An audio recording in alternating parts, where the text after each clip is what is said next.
Chapter 158. From Acupuncture to Bone Setting. If the program crew had doubts about Xiangyi's medical skills at first, they were now convinced. "Sister, you're so awesome." Jiang Chun clenched his fists and said excitedly, "I'm bragging. I'm finally the first one to flatter her." Not to be outdone, the others began to brag. "Sister, you're so talented. Sister, is there anything you can't do?" The young boys were full of praises. In a live stream, the pretty girl is being praised by the pretty boys. "I'm so jealous. Xiangyi is so outstanding. She's a great cook, a musical genius, and a miracle working doctor of Chinese medicine. Sistery, do you have any relatives who share the same father or mother? I can move in with my luggage, go to college, learn how to wash dishes and sweep the floor. I'm different. I can move in with my luggage. Hades. Thank you, I'm offended. No, it should be kelp. Oh? Did you bring your own cutlery too? Ha ha ha ha. Is the kelp in front trying to kill me? You guys are going to ruin Hades. Some of the fans who had been slapped in the face weren't convinced and didn't want to admit that they were wrong at all. Maybe she was just lucky. How could she boast about being a miracle-working doctor? What a joke. The pretentious girl just said that she has a Chinese medicine qualification certificate. Come on, taste it carefully, hee. Only those who specialize in Chinese medicine and work in medical or healthcare units can get a Chinese medicine qualification certificate. You're bragging so much that your mother can't recognize you, right? Anyone with a discerning eye can tell that the actress Xiang was just lucky. The metaphysical treatment methods of Chinese medicine can only fool the retarded uncles and aunties at the entrance of the community. If she's really good, why have so many Nobel Prizes in medicine been given to Western medicine for so many years? However, these people who were clamoring were soon slapped in the face. By the time the ambulance arrived, Shun Si was already covered in a fluffy blanket and holding a cup of hot flower tea. Jiang Chun had even stuffed a mango glutinous rice paste into his mouth.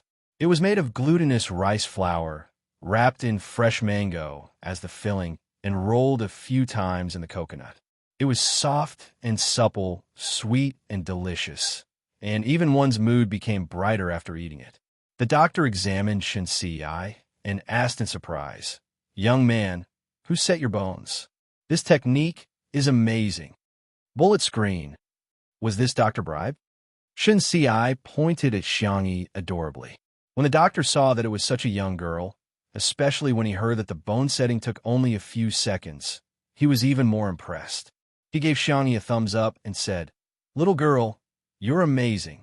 There are also old Chinese doctors in our hospital. If they watch the live broadcast, they will definitely want to have a good chat with you. You flatter me." Xiangyi's tone was indifferent. The doctor praised Xiangyi for a few minutes before he remembered something and said to Shin Si, "Take care of yourself and listen to her." The netizens were speechless. Ha! Don't other doctors say to drink more hot water? This doctor actually said to listen to her. Wow. This means that the doctor also recognizes Sister Yi's medical skills. The professionals have already stamped their names, so some fans should stop dancing. It's so awkward. To be honest, I just can't stand the actress Yang pretending to be cool. Fine, I'll reluctantly say that she knows some medical skills, but she's not a Chinese medicine professional. How could she have a certificate? Without a certificate, she's practicing medicine illegally. Yeah. Practicing medicine illegally is illegal. I don't mean anything else. I just think she needs to apologize for her mistakes. Smile, smile. Chapter 159. The bullet screen was filled with endless arguments. Some nosy people thought it was fun and posted a screenshot on Weibo. Due to the 2 under 1 roof tag, it slowly gained popularity. For a moment, the surfing netizens were dumbfounded. No. Are these people under some witchcraft that reduces their intelligence? I'm F***king confused. What kind of confusing statement is this? Looking at these bullet screen comments really makes me happy. What a legal medical practice. They just know a proper term and use it indiscriminately. It didn't take long for the atmosphere in the live stream to return to normal. The reason was not that the trolls were incompetent, but rather, it was time to eat. Li Jinyu even teased, "It's time for the food livestream." Hello everyone. I'm a new director of the food livestream, Xiaoli. I have a full set of abs and a healthy appetite. Next, I'll show you today's lunch. The camera zoomed in on the dining table, and zoomed in on the dishes one by one. The pan-fried steak was fragrant on the outside and tender on the inside. The steamed sea bass was smooth and delicious. The mutton braised with carrot soup was sweet but not greasy. The light shoshi pot was filled with beef slices and shrimp, as well as bamboo shoots, frozen tofu, spinach, broccoli, mung bean sprouts, and other vegetables. The boys from C7 stared in awe. Is this heaven? Xiangyi looked around and said, "Why are you all in a daze? Let's dig in." She thought the boys were afraid of affecting their figures and explained, "Today's food is very light, with little oil and salt. Try to choose foods that are low in calories and nutritious. You won't get fat if you eat in moderation." With her around, the atmosphere at the table was obviously much better than it had been in the morning. The boys were no longer so reserved and ate with gusto. "Wow, this steak is delicious. The sea bass is so fresh. Oh, vegetables dipped in grapefruit soy sauce is amazing." Shui bent her long legs slightly and tasted each dish in a relaxed and leisurely manner, like a gourmet enjoying a delicacy. Meanwhile, Xiangqi began, "Hey, give me a bowl of rice." "Hey, I don't want to cut the steak. Cut it for me, small pieces, and sprinkle some lemon juice on it. Hey, I want to drink soup. Give me more. You're raising fish at the bottom of a bowl. Who's going to drink enough?" Xiangyi's voice was soft and gentle. "It's your bowl that's too big." Xiangqi glared at her. "Do you think I eat too much? I didn't." The viewers in the live stream were stunned by his actions. Sexy Hades has turned into a primary school chicken online. He's really fierce and cute. That Sunra Humph is so cute. Sister E is so obedient. Hades must be bullying her on purpose. Actually, I also want to steal her home and make her my little wife. No, you don't. Did you guys notice that Xiang Yi only scooped some soup for Hades? Even Shurindi doesn't get such treatment. Is our Shui Zai Zai unworthy? It's another day of hard work for the untimely CP fan looking for candy in the glass shards after the meal. Her brothers, who had agreed to eat only one bite each in the morning, all ate until they were full and sat in a row in the living room. Xiangqi rushed to wash the dishes while Shui didn't fight with him. She was just going to put the dishes in the dishwasher anyway. When Xiangqi came out of the kitchen, he found his sister sighing while pinching the rabbit ears that had fallen off her jacket. Xiangqi pretended to be cold and calm as he walked in front of her. With one hand in his pocket, he struck a pose. "Beg me, and I'll sew it for you." Xiangyi said innocently, "But I can sew it myself." Xiangqi exploded and yelled fiercely, "Hurry up and beg me. Otherwise, I won't sew it for you." Chapter 160. It's just a rabbit ear. To prove that she knew how to sew, Xiangyi took out her sewing kit and gestured. "Just a few stitches here, and there will do." The next second, Xiangqi snatched the sewing kit from her hands. "You're so clumsy. What if you prick yourself?" The girl blinked and seemed to have understood something. She pleaded softly, "Then can you help me sew it?" Under Xiangqi's calm exterior, his heart was in turmoil. His sister is begging me. She's begging me. The top international fashion designer acted as if he had drunk fake alcohol. He skillfully threaded the needle and started to sew. The boys were speechless. They felt that Senior Hades' hands were meant for beating people up, not sewing needles, especially after seeing the senior climb a tree and then seeing him sew a rabbit's ear. She felt an inexplicable sense of dissonance. Shui got up to get some water. When he passed by Xiangyi, he naturally stuffed a pillow behind her waist. "Thank you, brother." Xiangyi thanked him. She hugged her knees and leaned back, obediently watching Xiangqi sew. When Xiangqi heard her call him brother, he almost pricked his own hand. Only then did he realize that his sister had not called him brother for the whole morning, not even once. But she actually called Shui brother. This was like acknowledging a thief as her brother. After all, when Xiangqi was young, Shui had taught him a lot of lessons. He couldn't beat him in a fight, nor could he outrun him. Other than crying and begging for mercy, there was nothing he could do. Xiangqi gritted his teeth, bit the thread, and threw the jacket to the side.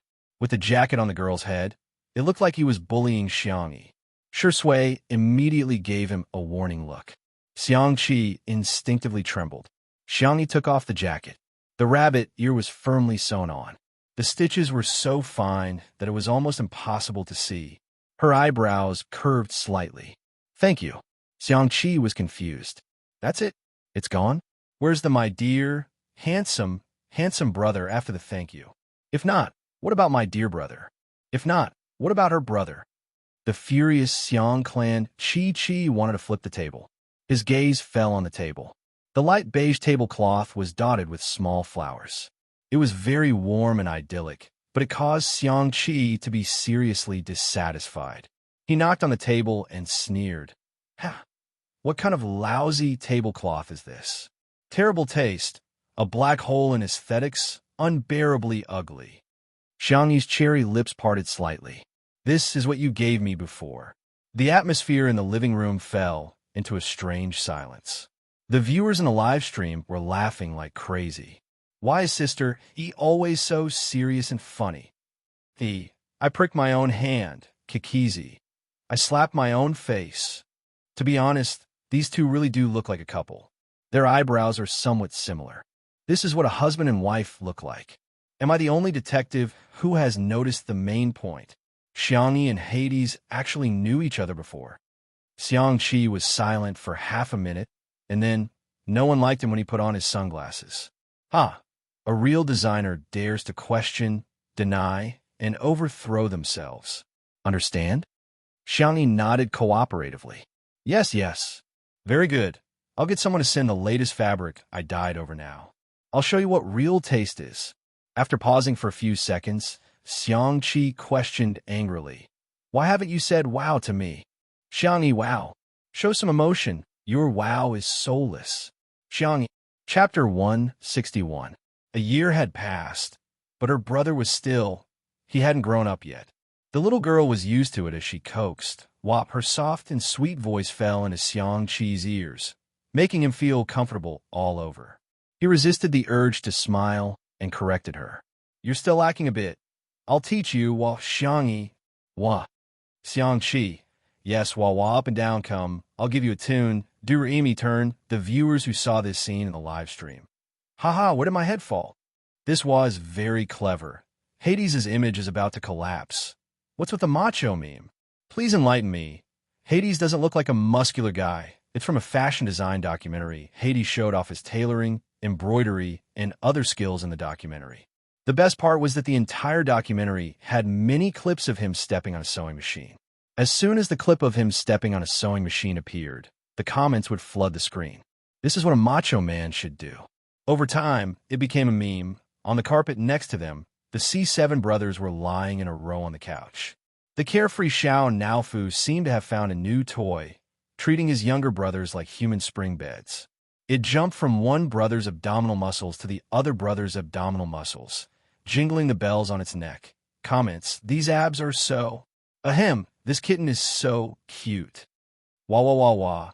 I've chased after idols for 10 years, but I can't even compare to a kitten. What do you guys know? Xiao Naofu is playing music. When the kitten's paws step on different abdominal muscles, it will form different tones. The sound of the bell is a chord. Rounding it up, this is a symphony, sisters. To the person in front, I don't believe you. Green Tea Axe, I hope you and I are an endless song, doghead doghead.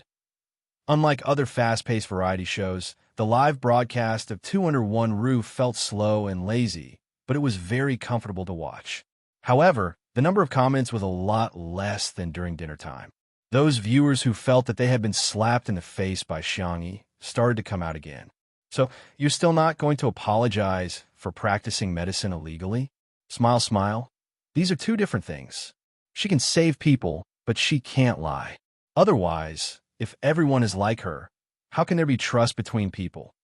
Without a TCM qualification certificate, you're not qualified to practice medicine. What kind of mentality was that? I really take my hat off to him. I'm afraid that the pretentious demon has drugged the food. So many guests have been bewitched to the point that their brains are all messed up. There were too many comments like this, and some of the audience couldn't help but follow the trend and clamor for Xiangyi to give an explanation. Li Jinyu found out about the direction of the live stream. If it had been the first day of the live stream, he would have definitely been influenced by the audience. However, after interacting with Xiangyi, he felt that the little girl was trustworthy. In fact, he felt that Sister E was too low-key. She always humbled herself by saying that she only knew a little and was mediocre. Sister E couldn't be bothered to slap him in the face. Li Jinyu asked Xiangyi directly and confidently, "Sister E, the netizens are very interested in your medical skills. Can you briefly explain it to everyone?" Before Xiangyi could speak, Xiangqi sneered and said, "What's there to talk about? She has been learning prescriptions from my grandfather since she was 7 or 8 years old. In Western medicine terms, she has 10 years of clinical experience. Isn't it normal to treat a child a child?" Chapter 162. Little brat, Shunsa. He suspected that Senior Hades wanted to call him a little brat, but he changed his words because he was afraid that the system would ban him from the live stream. 10 years? Even though he was mentally prepared, Li Jinyu was still shocked to hear this number.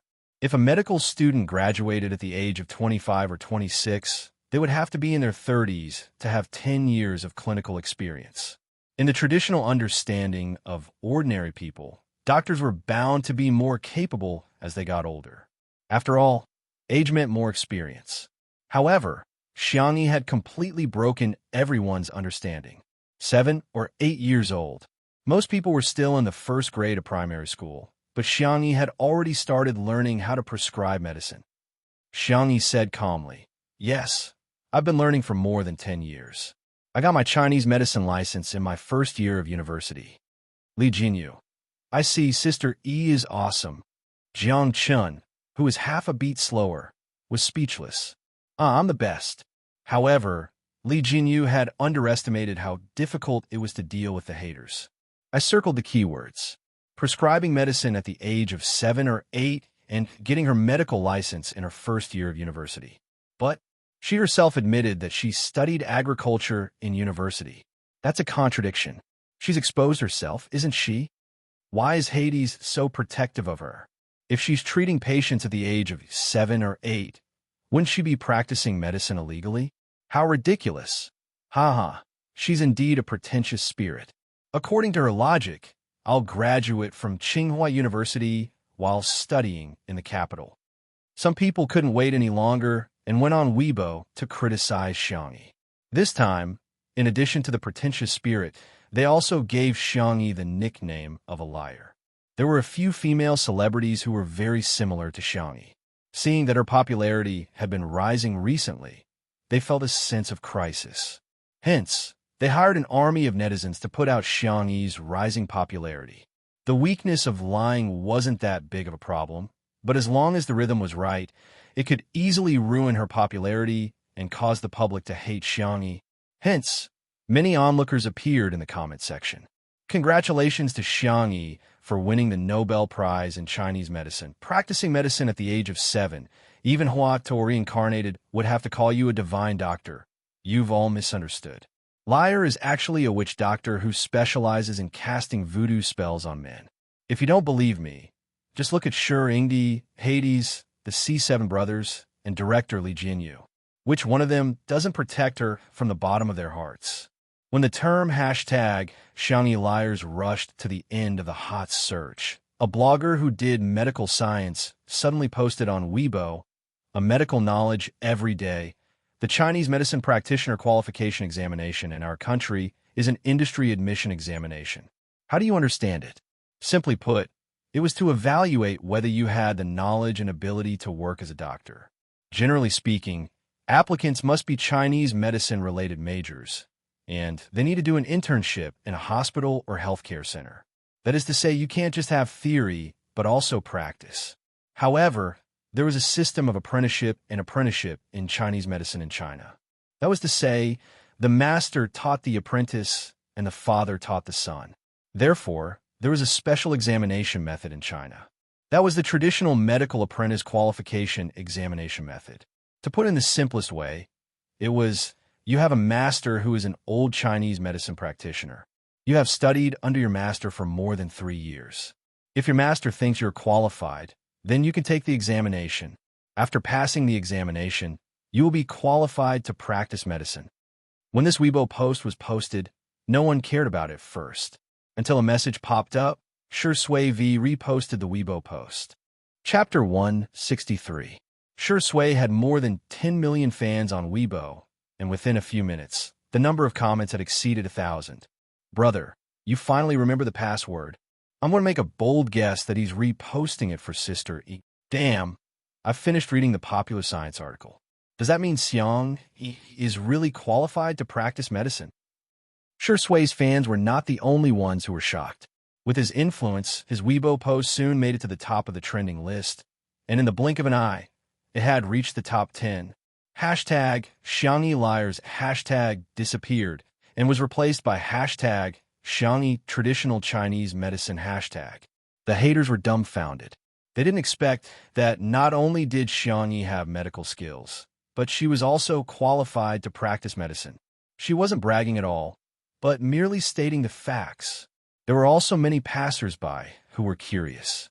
What's the background of this Xiangyi girl? What's her relationship with Shui? Xiangyi's fans began to explain to the passers-by, with a sense of pride, that their idol had been discovered. Our Sister E is just an ordinary little fairy. Learn more about her culinary skills. Learn more about her 3-string electric guitar. Learn more about her prescription for acupuncture and bone setting at the age of 7. Treasure Girl Xiang, E Red Heart Barefaced Beauty Xiang, E Red Heart Gourmet Xiang, E Red Heart Musical Instrument Xiang, E Red Heart Traditional Chinese Medicine Xiang, E Red Heart. The spontaneously posted comments were like droplets of water, converging into an unstoppable trend. The relatively unpopular fans of the untimely CP also rose up in the banner of love pops.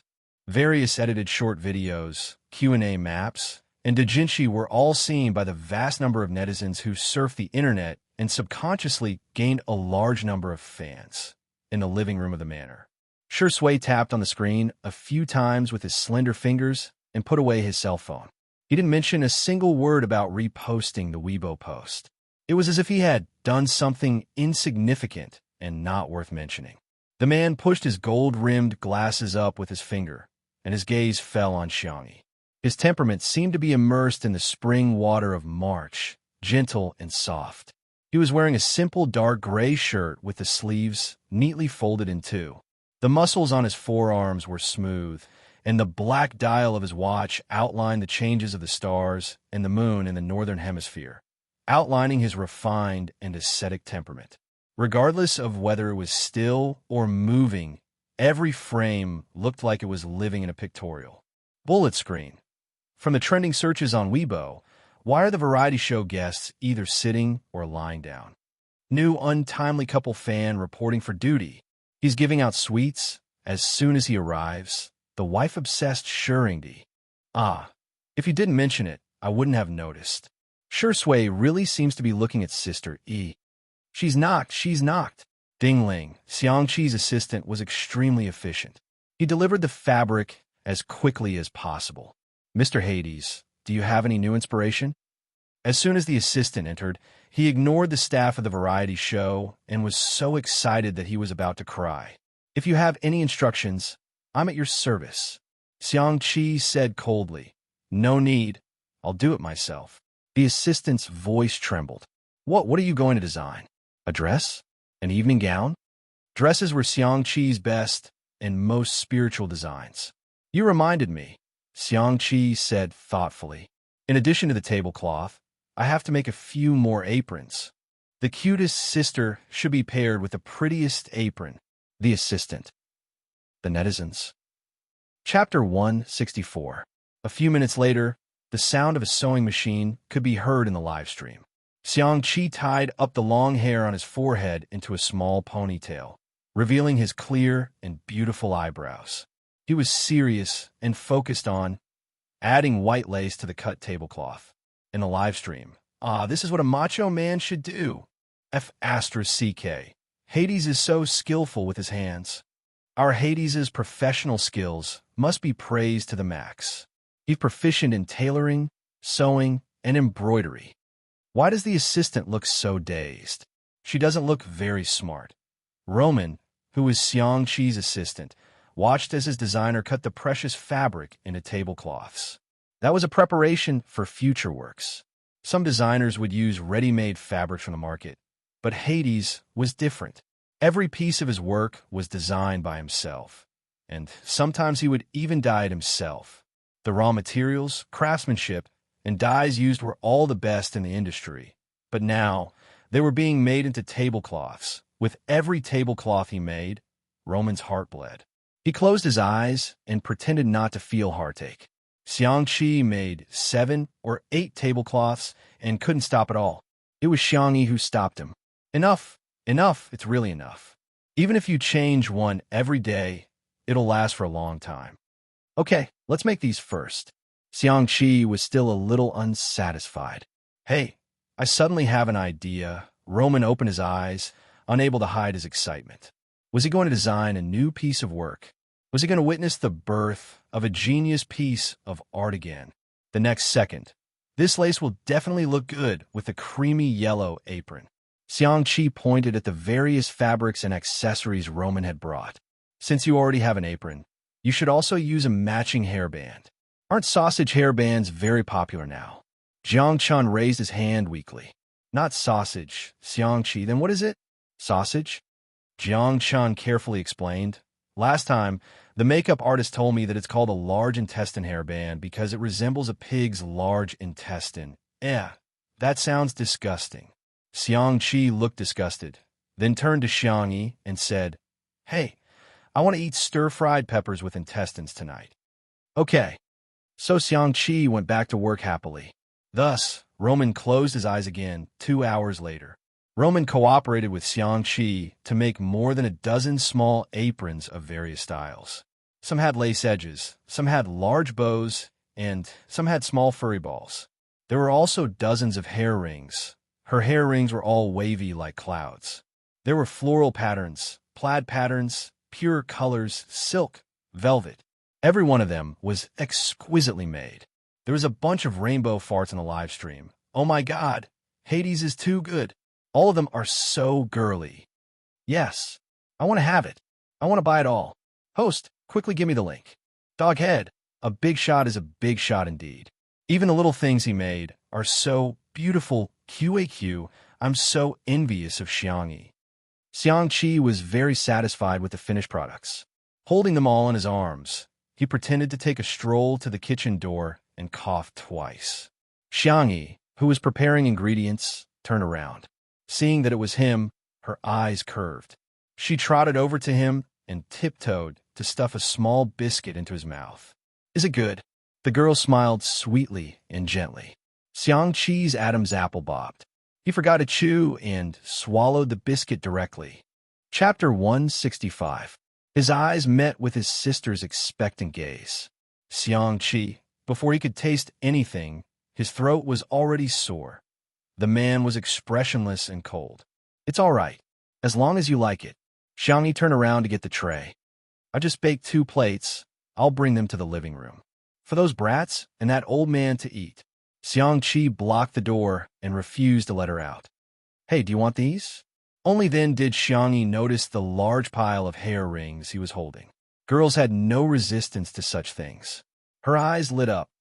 Cute. Did you make them for me? Xiangqi said arrogantly. Don't flatter yourself. I just made a few to match the apron. This is a designer's pursuit of perfection. If you want them, exchange them with cookies.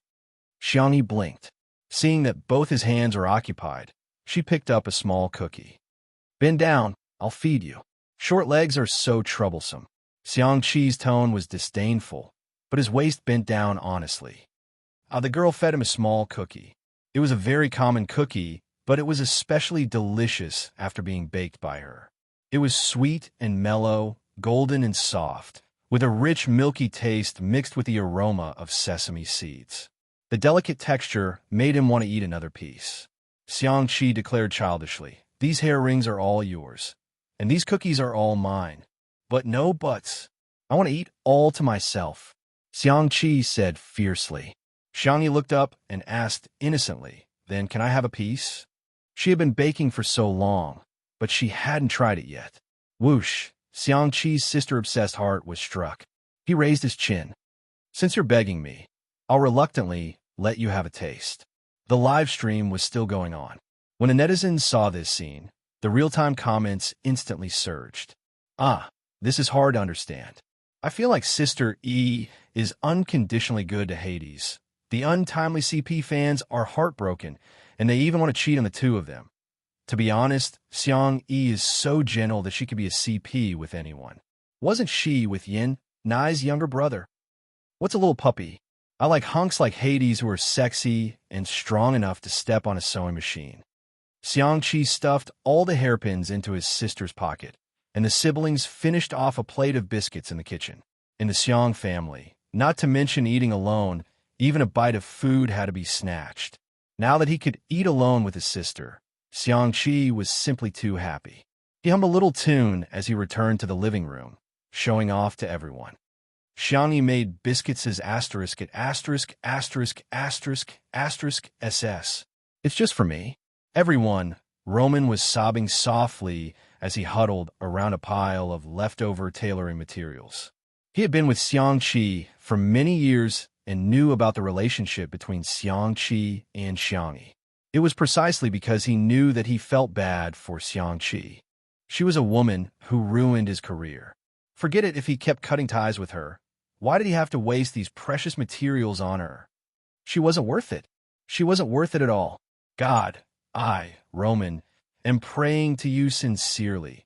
Please make the woman who bewitched Hades stay away from him. At this moment, a sweet aroma wafted into his nose. He subconsciously looked towards the source of the aroma. A young girl wearing an apricot-colored plush jacket came out of the kitchen with a plate of golden egg tarts. Boom. Roman's world began to collapse. Oh God, is this woman a banshee? Why am I bewitched by this aroma too?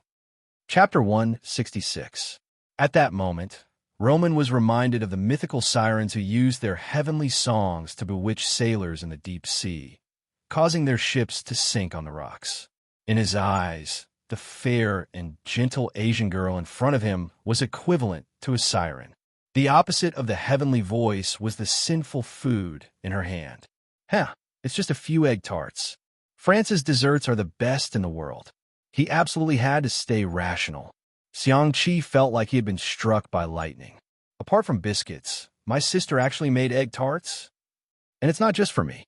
He watched as his sister gave one to each of the C7 brats, and two to that old man, Sure Sway. She even politely asked his assistant if he wanted to try. Roman thought to himself, I'm not eating this. I'd rather die than eat this. Roman's body took the egg tarts with both hands and opened his mouth as wide as he could, biting off half of the egg tarts in one bite. The crust was crispy while the egg was soft.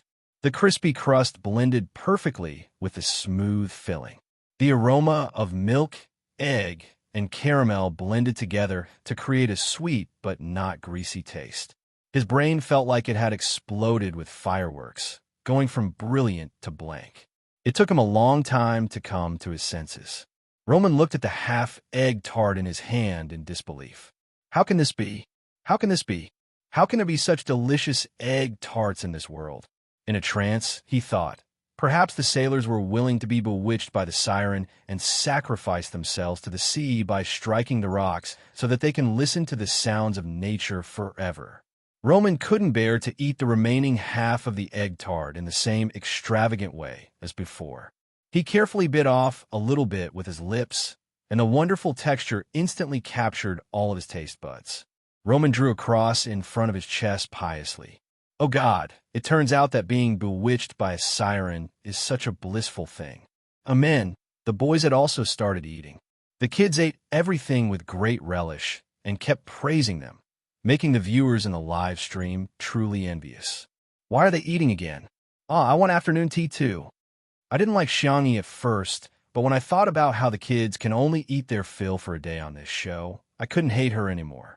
Sisters, I'm here again. The little brothers and the little assistant only have one egg tart, but Shurindi has 2 egg tarts. 2. At this time, Xiangyi walked in front of Xiangqi. Xiangqi turned his face away and ignored her. There's still 3 egg tarts. Can I give them all to you? The girl's tone was gentle, as if she was coaxing a child.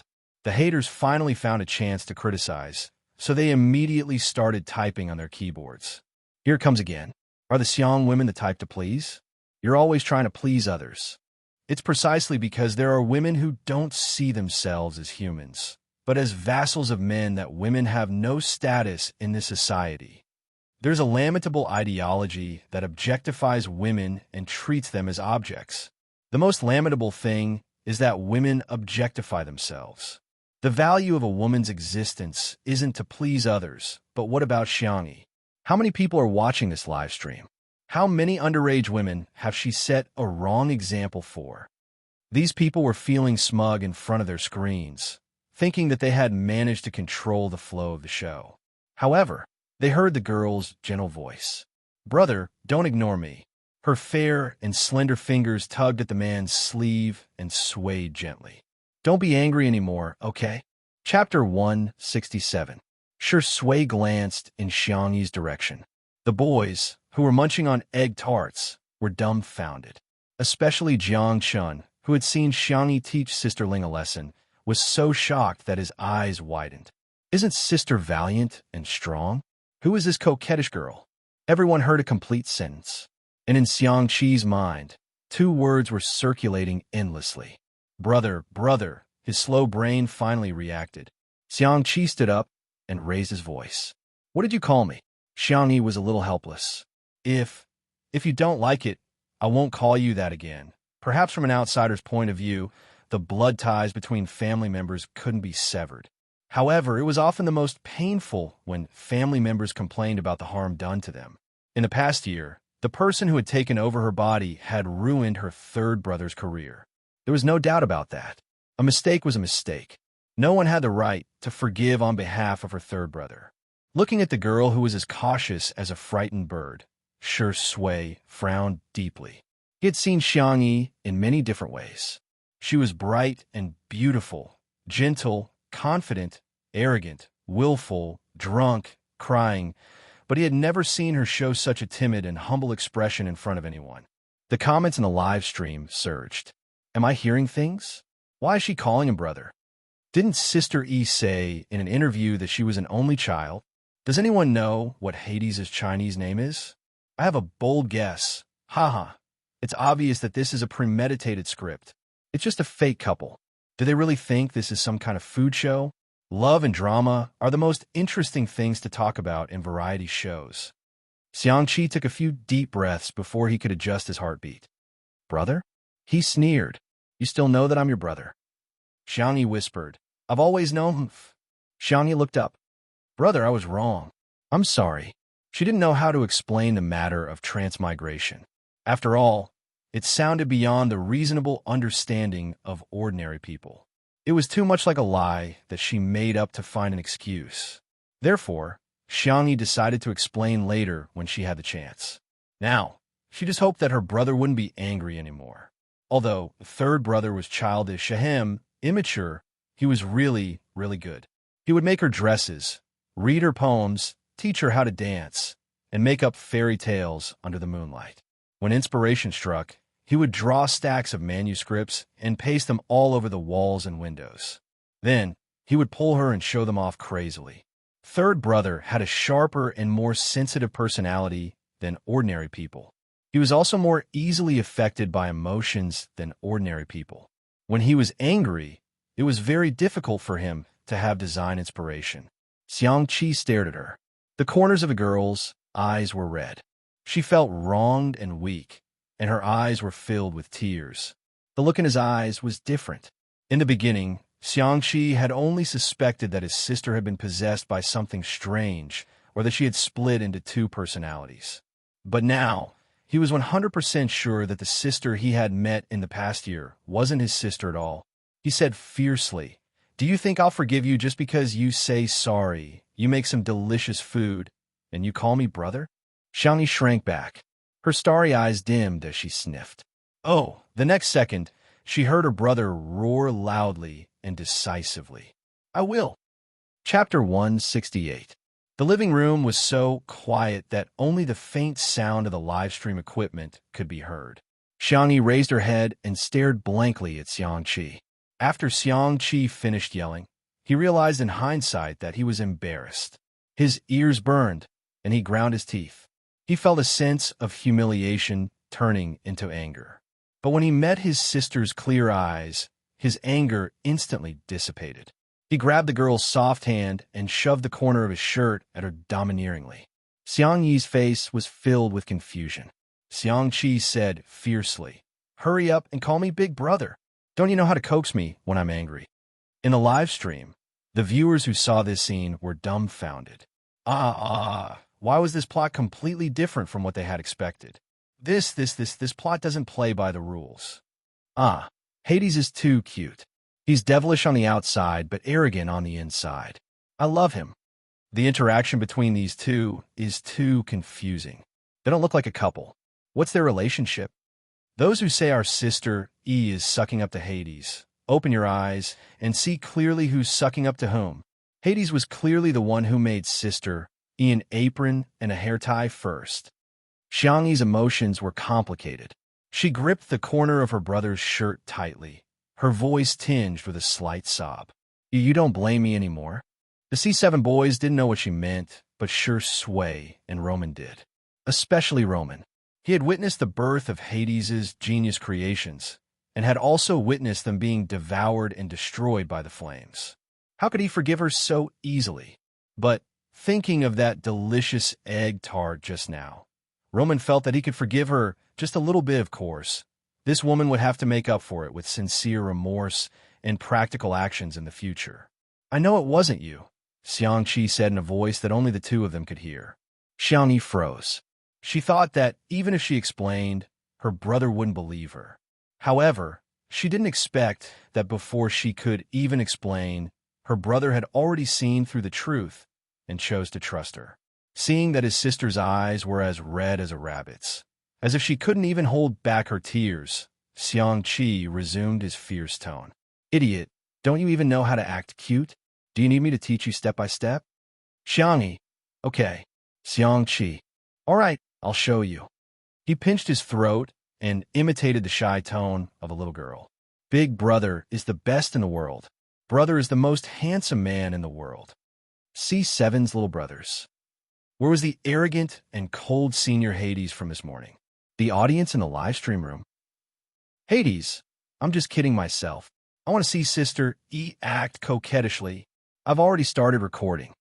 Sure enough, when a man acts spoiled, women have nothing to do with him. Xiang Yi blinked her eyes, which seemed to be filled with moonlight, gentle and clear. She tugged at the corner of her brother's shirt and said softly, Big Brother, you're the best. Whoosh, bang. Xiang Qi's world began to explode with fireworks. My sister is indeed the cutest in the world. I've always been the best. Rubbing his sister's little head with his large palm, he was suddenly filled with inspiration. He turned around and picked up a pen and paper before kneeling on the ground and drawing. The comments in the live stream room were full of speculation. Is Hades going to design an apron again? Ha ha! Roman leaned over to take a look and immediately blocked the camera, tears of excitement gushing out of his eyes. A work of art. This was a real work of art. Chapter 169. Everyone knew that inspiration was not easy to come by, let alone a world-class designer like Xiang Qi. Everyone tacitly chose to remain silent, and even the comments in the live stream had decreased significantly. Chill. Let's not disturb Hades. And Jing, don't whisper. Super quiet. This is so immersive, I'm getting nervous. It's been a year. Can Hades come up with a new design? Xiang Qi had a strong foundation in art. With just a few strokes, he sketched out a set of clothes. He casually tossed the draft paper aside and continued with the next one. The inspiration that had dried up for a long time seemed to be inexhaustible at this moment. Countless wonderful ideas were constantly surging out. Li Jinyu asked the cameraman to change the angle so that he could capture everyone in the living room without capturing Xiang Qi's manuscript. The C7 members covered their mouths one by one, not even daring to breathe. Xiang Yi was also very nervous, but sure Sui was the calmest. She stuffed a soft pillow in her hand, which the little girl hugged tightly. Looking at the exquisite design drafts, tears began to fall from her eyes. This was a miracle. No, it was a miracle. At this moment, the muse of art kissed Xiang Qi's fingertips, and the banshee of the deep sea prostrated herself at his feet, wholeheartedly submitting to him as she played the sounds of nature for him. This process could be described as slow, but it could also be described as fast. About 20 minutes later, Xiang Qi threw away his pen and lay on the ground, exhaling deeply. His brain was in pain, but his mind was extremely excited. Xiangyi hurriedly threw away the pillow and knelt beside him, massaging his temples and the space between his eyebrows. With her professional massage technique, Xiang Qi felt his headache ease a lot, followed by a deep exhaustion. He rubbed his head against the girl's palm and coquettishly said, "Remember to make me stir-fried pig intestines with hot peppers. I also want pudding," and before he could finish his sentence, his thick eyelashes drooped and he fell into a deep sleep. Xiangyi, in the live stream, he fell asleep just like that? Amazing. Why does he still remember pig intestines? I'm dying of laughter. Actually, I can understand. It's really tiring to use your brain too much. Who can stand the coquettish Hades? Sister E, please satisfy him. Roman quickly sorted out Xiang Qi's manuscripts, and then habitually took out a blanket, covered the man, and carefully tucked him in. Not to mention the ground. In order to find inspiration, a certain someone had even slept in a tree. Don't worry, everyone. You can talk and laugh as you wish. It won't affect Hades. He won't wake up even if there's thunder or an earthquake. Roman bowed. Now that I have the design drafts, there's still a lot of things to do. I'll take my leave first. Li Jinyu arranged for the staff to send him off. The live broadcast continued. As Roman had said, Xiang Qi slept like a log. It was drizzling outside, so it wasn't suitable for filming outside. Fortunately, the production team had already prepared a backup plan for the guests to play games in the living room. Before the game begins, please write down a punishment plan. Whoever loses will draw lots later. In the live comments, haha, the production team is too good. Xiangyi casually wrote down a nursery rhyme. She was a little curious about what Shui had written next to her. Nudging his elbow, she asked, "What did you write?" Shui chuckled and directly showed her the note. On it were 2 words written in bold strokes. Vinegar. The 2 of us are too cruel. Xiangyi sighed. Little did she know that the boys from C7 were going crazy. Chapter 170. The camera zoomed in on everyone's notes, allowing the audience to see what each person had written. Shui, jealous. Xiangyi, singing nursery rhymes. Live comments. These 2 have the same style. Elementary, school-level punishment. However, it was different when it came to the C7 boys. Shenci, girl group dance. Jiang Chun, take ugly photos and post them on Weibo. Live comments. Haha, it's obvious that these boys have cheated each other a lot. Chun Zai, mommy really wants to tell you through the screen that you can lose this game too. WTF, WTF, Kai's writing is too cruel. Staying in a confined space to listen to ghost stories? That's too scary. After collecting everyone's paper slips, Li Jinyu smiled and announced the game's content. This game is called All Villains. In each round, there will be a princess, 2 killers, and a knight. The rest of the people will be civilians. The killers must kill the princess or survive to the last round to win. The knight needs to protect the princess. You can vote in each round. If all the killers are voted out, the princess will win. Jiang Chun raised his hand. What about the civilians? Do they protect the princess? Li Jinyu. Who said civilians must protect the princess? They can also protect the killers. The guests. Live comments. Fine. The program team really knows how to play. In other words, civilians can be good or bad. Shenci rubbed his chin. So every round is a free-for-all? That's interesting. Li Jinyu took out the cards prepared by the program team. Let's try it out first. There's no punishment for this round. After 1 round, everyone understood the rules. Okay, then the loser will have to accept the punishment. Li Jinyu grinned, looking like he was enjoying the show. After drawing the cards, the cameraman took a close-up of each person's card. Xiangyi had drawn the princess, Jiang Chun and Shenci had drawn the killers, and the knight card was in Shui's hand. The first round began. I'm a good person. Jiangchen was obviously not good at lying. It took him a long time to say, "Really, you guys have to believe me." The younger brothers said, "Of course we believe you." Then they all voted for Jiangchen. In the live stream, "I'm so angry I'm trembling in the cold. This little lousy group has no team spirit. Pure teasing. Don't argue, you're right." Zai-chan rubbed his head. "Mommy knew you were an idiot. Such a dangerous game is not suitable for you." In comparison, Shun Si is so calm. He even voted for Jiangchen. Go Si Zai. Kill Princess Duck. Xiangyi relied on her strong mental fortitude to survive 2 more rounds. However, she had never played this type of game before. She was clearly on the right side, but she was suspected of being the villain. Shun Si had a rough idea of what was going on. He said, "Sister, you're the killer, aren't you? Everyone, follow me and vote for her."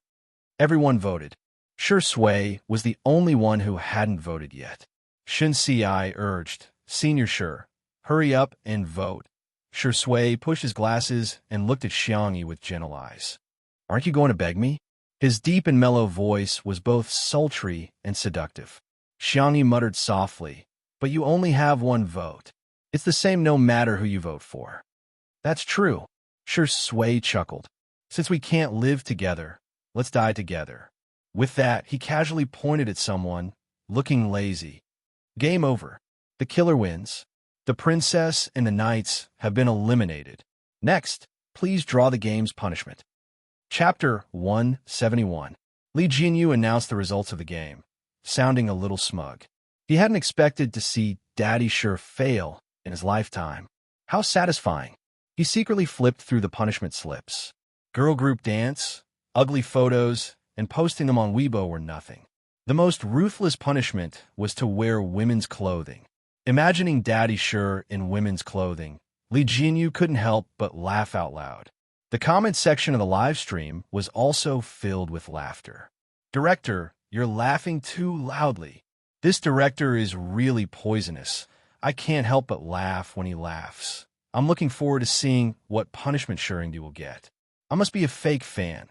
Shi Sui was the first to draw a card, the corners of her mouth twitching slightly. Xiangyi also drew a card, and her eyes widened after reading it. "Is this even possible? Teachers, please show us what you've drawn." The camera panned over. Xiangyi had drawn a ghost story in a confined space, while Shi Sui lived up to expectations and drew a girl group dance. Live comments. "Ha ha ha ha. A refined and abstinent person like Shurindi is going to dance a girl group dance? I bet this will be a trending topic. How do I dance a girl group dance?" Shi Sui asked helplessly. Shun Si. "Chun Chun, show it to Senior Shi." The others followed suit. Yes, Chun Chun, let's go. Let's welcome our dance director, Chun Chinzi." Jiangchen had a silly look on his face. Oh, okay. He obediently danced for a while. After all, he had a solid foundation in dancing, and even a girl group dance would look good. In a live stream, the fans of C7 were extremely satisfied. Our silly Chun Chinzi didn't even know he was cheated 2,333. As expected of all villains, their little brothers are so entertaining. I'm Jiangchen's fan now. He was so cold and expressionless in Heartbeat, which was boring. I didn't expect him to be so cute in 2 Under One Roof. After watching the girl group dance, Shi Sui rubbed her forehead. "Can we swap?" "Xiangyi, I don't know how to dance either." Although she had a bunch of weird skills. But girl group dancing. I'm sorry, this question is really out of my scope. Li Jinyu didn't mind the drama. Since Sister E doesn't agree to change, then Father, do you want to choose the same one as Sister E? Listening to ghost stories in a confined space with Sister E. Wow. The younger brothers began to whistle. However, there were polarized comments in the live stream. Someone give the director a drumstick. Shocking. The director took the lead and started eating candies. Let's go. Is the program crew crazy? What if the vase fairy secretly takes advantage of Shurindi? Isn't this disgusting? Why do they have to force a CP? Even if they can form a CP, they should at least form a CP of equal social status. Okay? Movies, TV series, music, which one of them could she bring out as a representative work? No, so get lost. In reality, Sui's eyelids drooped lazily. She looked indifferent, as if she didn't care about the punishment. He asked Xiangyi in a low voice, "Can we?" Xiangyi didn't think much of it. One person might be scared to listen to a ghost story, but two people might treat it as a joke. "Uh-huh," she answered softly. A group of young and playful brothers laughed and pushed the two of them into the utility room. They played the ghost story on the Bluetooth sound system before locking the door firmly. In the live stream, there were not as many fans of the untimely CP as Sui's fans, but the comments instantly filled the entire screen. "The ceremony is complete. Send them to the bridal chamber. Hee hee hee hee. Congratulations to the two newlyweds for having a baby soon. Untimely is locked." Chapter 172. Usually, the two of them wouldn't even make eye contact during the live stream, but at this moment, they were both locked in the utility room. The fans of the couple were overjoyed, as if they were celebrating the new year, wishing they could set off 100,000 firecrackers. The only regret was that there was no image and they could only listen to the sound. The dimly lit utility room wasn't large to begin with, and with the addition of two people, it seemed even more cramped. The Bluetooth speaker was playing a ghost story. Late one night, the husband returned home only to find that his wife had disappeared. He said, "Honey, stop playing hide-and-seek with me. I see you." He yanked open the closet, but it was empty. However, when he looked at the window, there was a woman's face outside. Xiangyi walked past Shui and fumbled around the wall to find the light switch. The two of them were already close to each other, and the faint scent of gardenias from her hair wafted to the tip of his nose. Sui's Adam's apple bobbed slightly. "Have you changed your shampoo?" "No, I'm used to switching between bottles." Xiangyi answered gently. She happened to find the light switch and pressed it. The light bulb above her head sizzled and flickered as if it would go out at any time. For some reason, there was a hint of fear. However, the story continued on the speaker. The wife couldn't be found in the surveillance camera either. It was as if she had evaporated into thin air. Xiangyi said nonchalantly, "The husband in this story may have been lying. Although we can't find a living person, that doesn't mean we can't find a dead one. Instead of worrying about ghosts, we might as well search the fridge and reservoir." The netizens in the live stream were dumbfounded. The next second, they heard Sui's gentle voice. "In the movies I've seen before, there are people who hide corpses in the walls or wax figures." "Huh? What movie? Think about it. F***, I feel a chill down my spine. Can the two of you respect this story?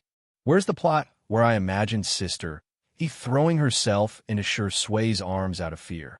In reality, the two of them talked about horror movies for a long time and completely ignored the ghost story that was playing on the stereo. Xiangyi was a little tired from standing. She pulled out an old chair and wanted to sit down. However, she didn't expect that it would cause a chain reaction. The pile of things on the table toppled over like dominoes. A warm hand grabbed her hat and pulled her to his side. "Be careful." "Thank you." After Xiangyi thanked him, she suddenly thought of something and asked nervously, "Did my ear fall off?" Shui chuckled and raised his hand to pinch her two little ears. "Still here." "No, it's the rabbit ears my brother sewed for me. If I lose them, he'll be angry again." Xiangyi put on the hat and touched the top of her head. She was relieved when she found that the rabbit ears were still there. It seemed that her brother's sewing skills were still very good. Sui's eyes were deep and dark. After putting on the furry hat, the girl's fair face seemed even more petite. One of her rabbit ears stood up while the other was half-folded. He couldn't resist the urge and broke off the girl's other ear. Xiangyi wanted to avoid him, but after the debris fell, the space became even more cramped. Her back hit the wall and there was no way out. The girl protested softly. "Stop pinching." Shui, on the other hand, seemed to have found a new toy. He stuck the rabbit ears up and folded them back down, having a lot of fun. Xiangyi bit her lip. Are you interested in me?" Shui paused in his actions. However, he heard the latter half of the girl's sentence. "Where's my coat?" She generously said, "Can I lend it to you?" Chapter 173. Shui didn't respond for a while, and simply looked down at her with a half-smile. Afraid that he would misunderstand, Xiangyi explained, It's not that I don't want to give you a new one, but there's only one of this in the world, so this jacket was her brother's first piece for practice. She had been wearing it for a long time and treasured it so much that she couldn't bear to throw it away. So you can't bear to part with it?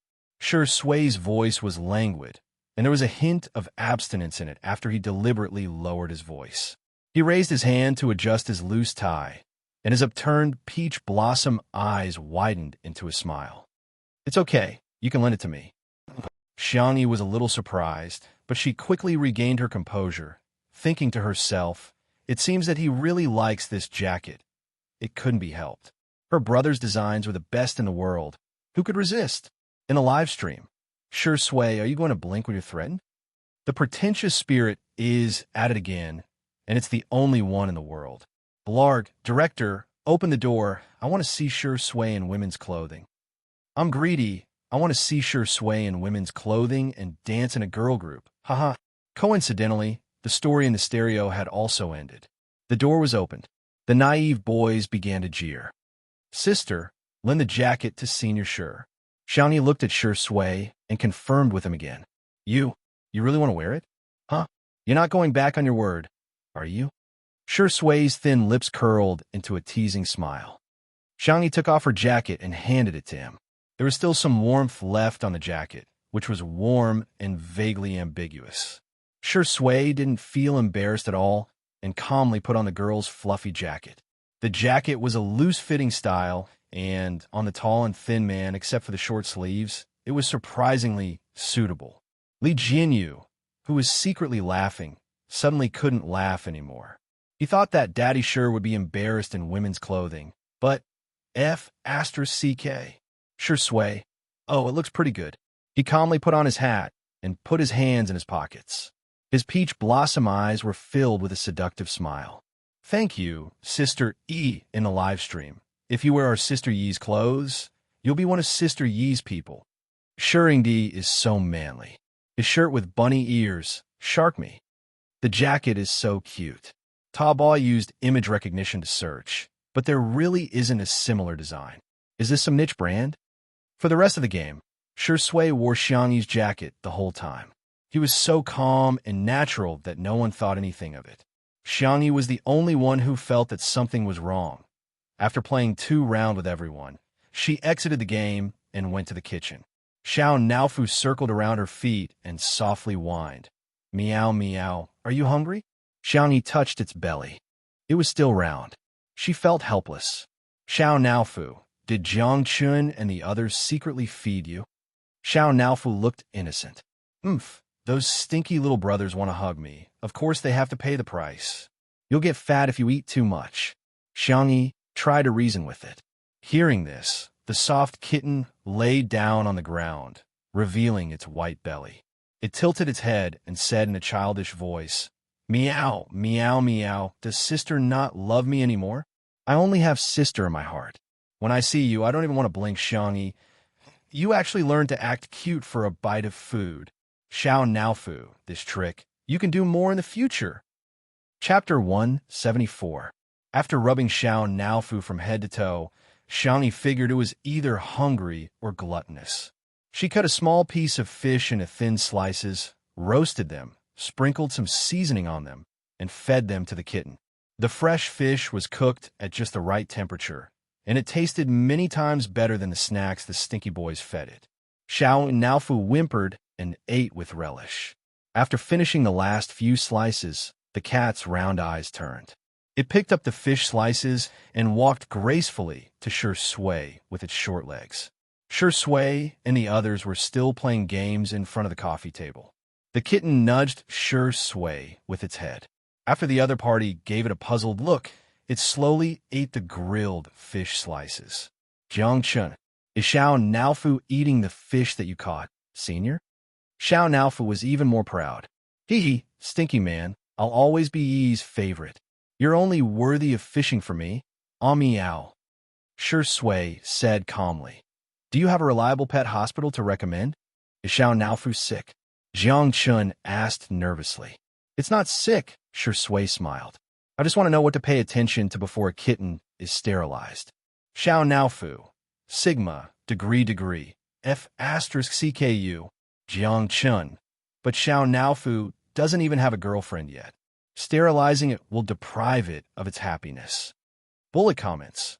Chun Zai, I suspect you're cheating, and I have sufficient evidence. Sure Sui, losing something after getting it is the most painful. The boys were convinced and felt what he said made sense.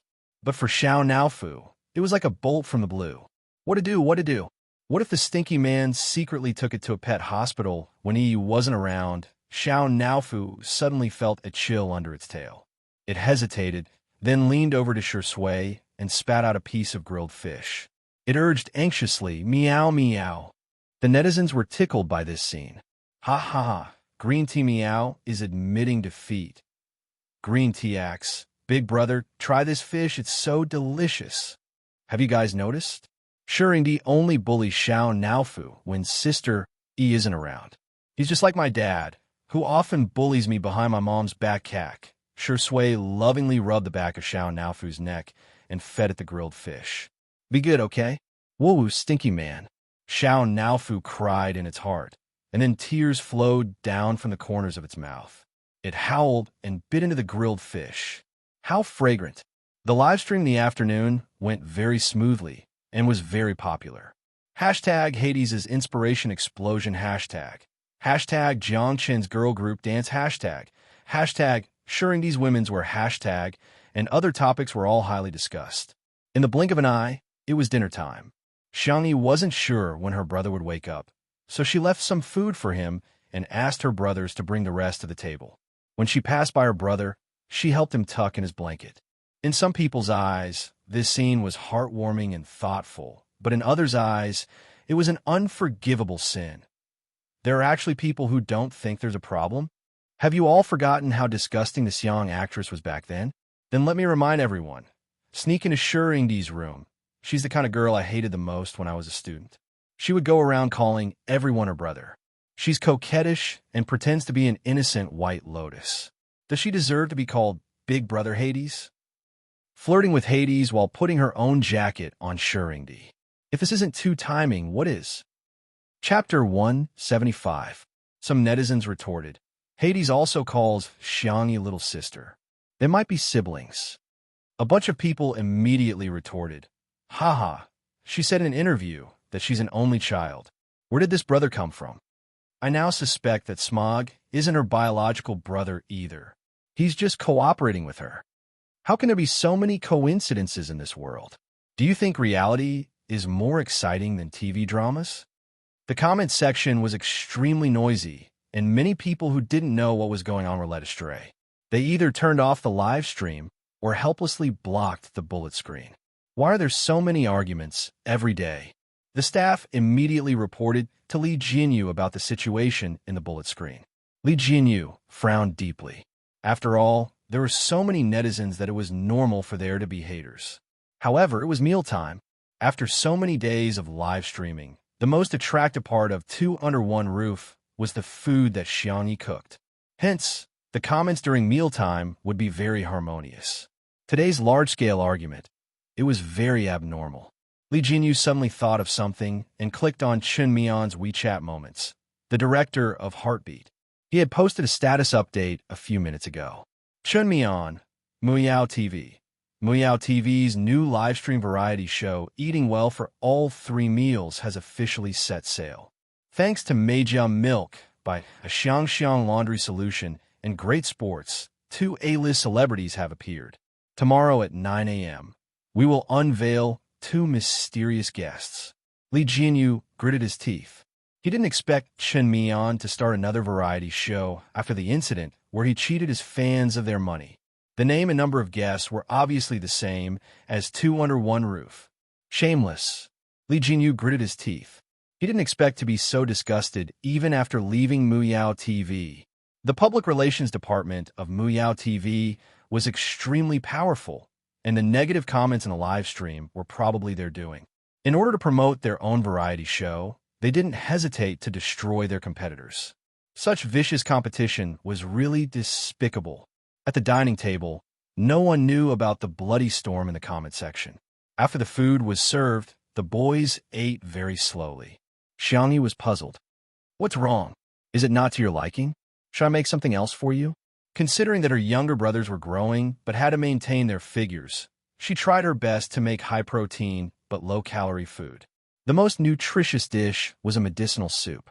It was meant to nourish the children's bodies, but it also removed the oil slick. Gazing at her, Jiang Chun said pitifully, "Sister, we won't be able to eat your cooking tomorrow." The atmosphere at the table instantly became gloomy. Not to mention eating big sister's food, they probably wouldn't even be able to eat their fill.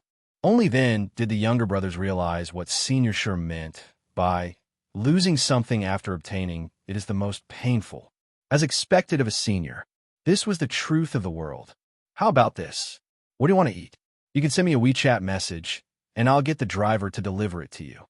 Xiangyi was always more patient with her beautiful younger brothers. Really? Jiang Chun and the others' eyes lit up. Yes, I'll keep my word. As a result, the bullet screen in the live stream became even more ferocious. I'm afraid she's gone crazy thinking about men. She's casting a wide net, right? I suggest everyone report this show. The reason is that it is spreading bad information. What's with the program assembly? Hurry up and get rid of this young actress.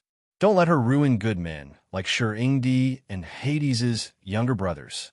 She should just die to atone for her sins. Chapter 176.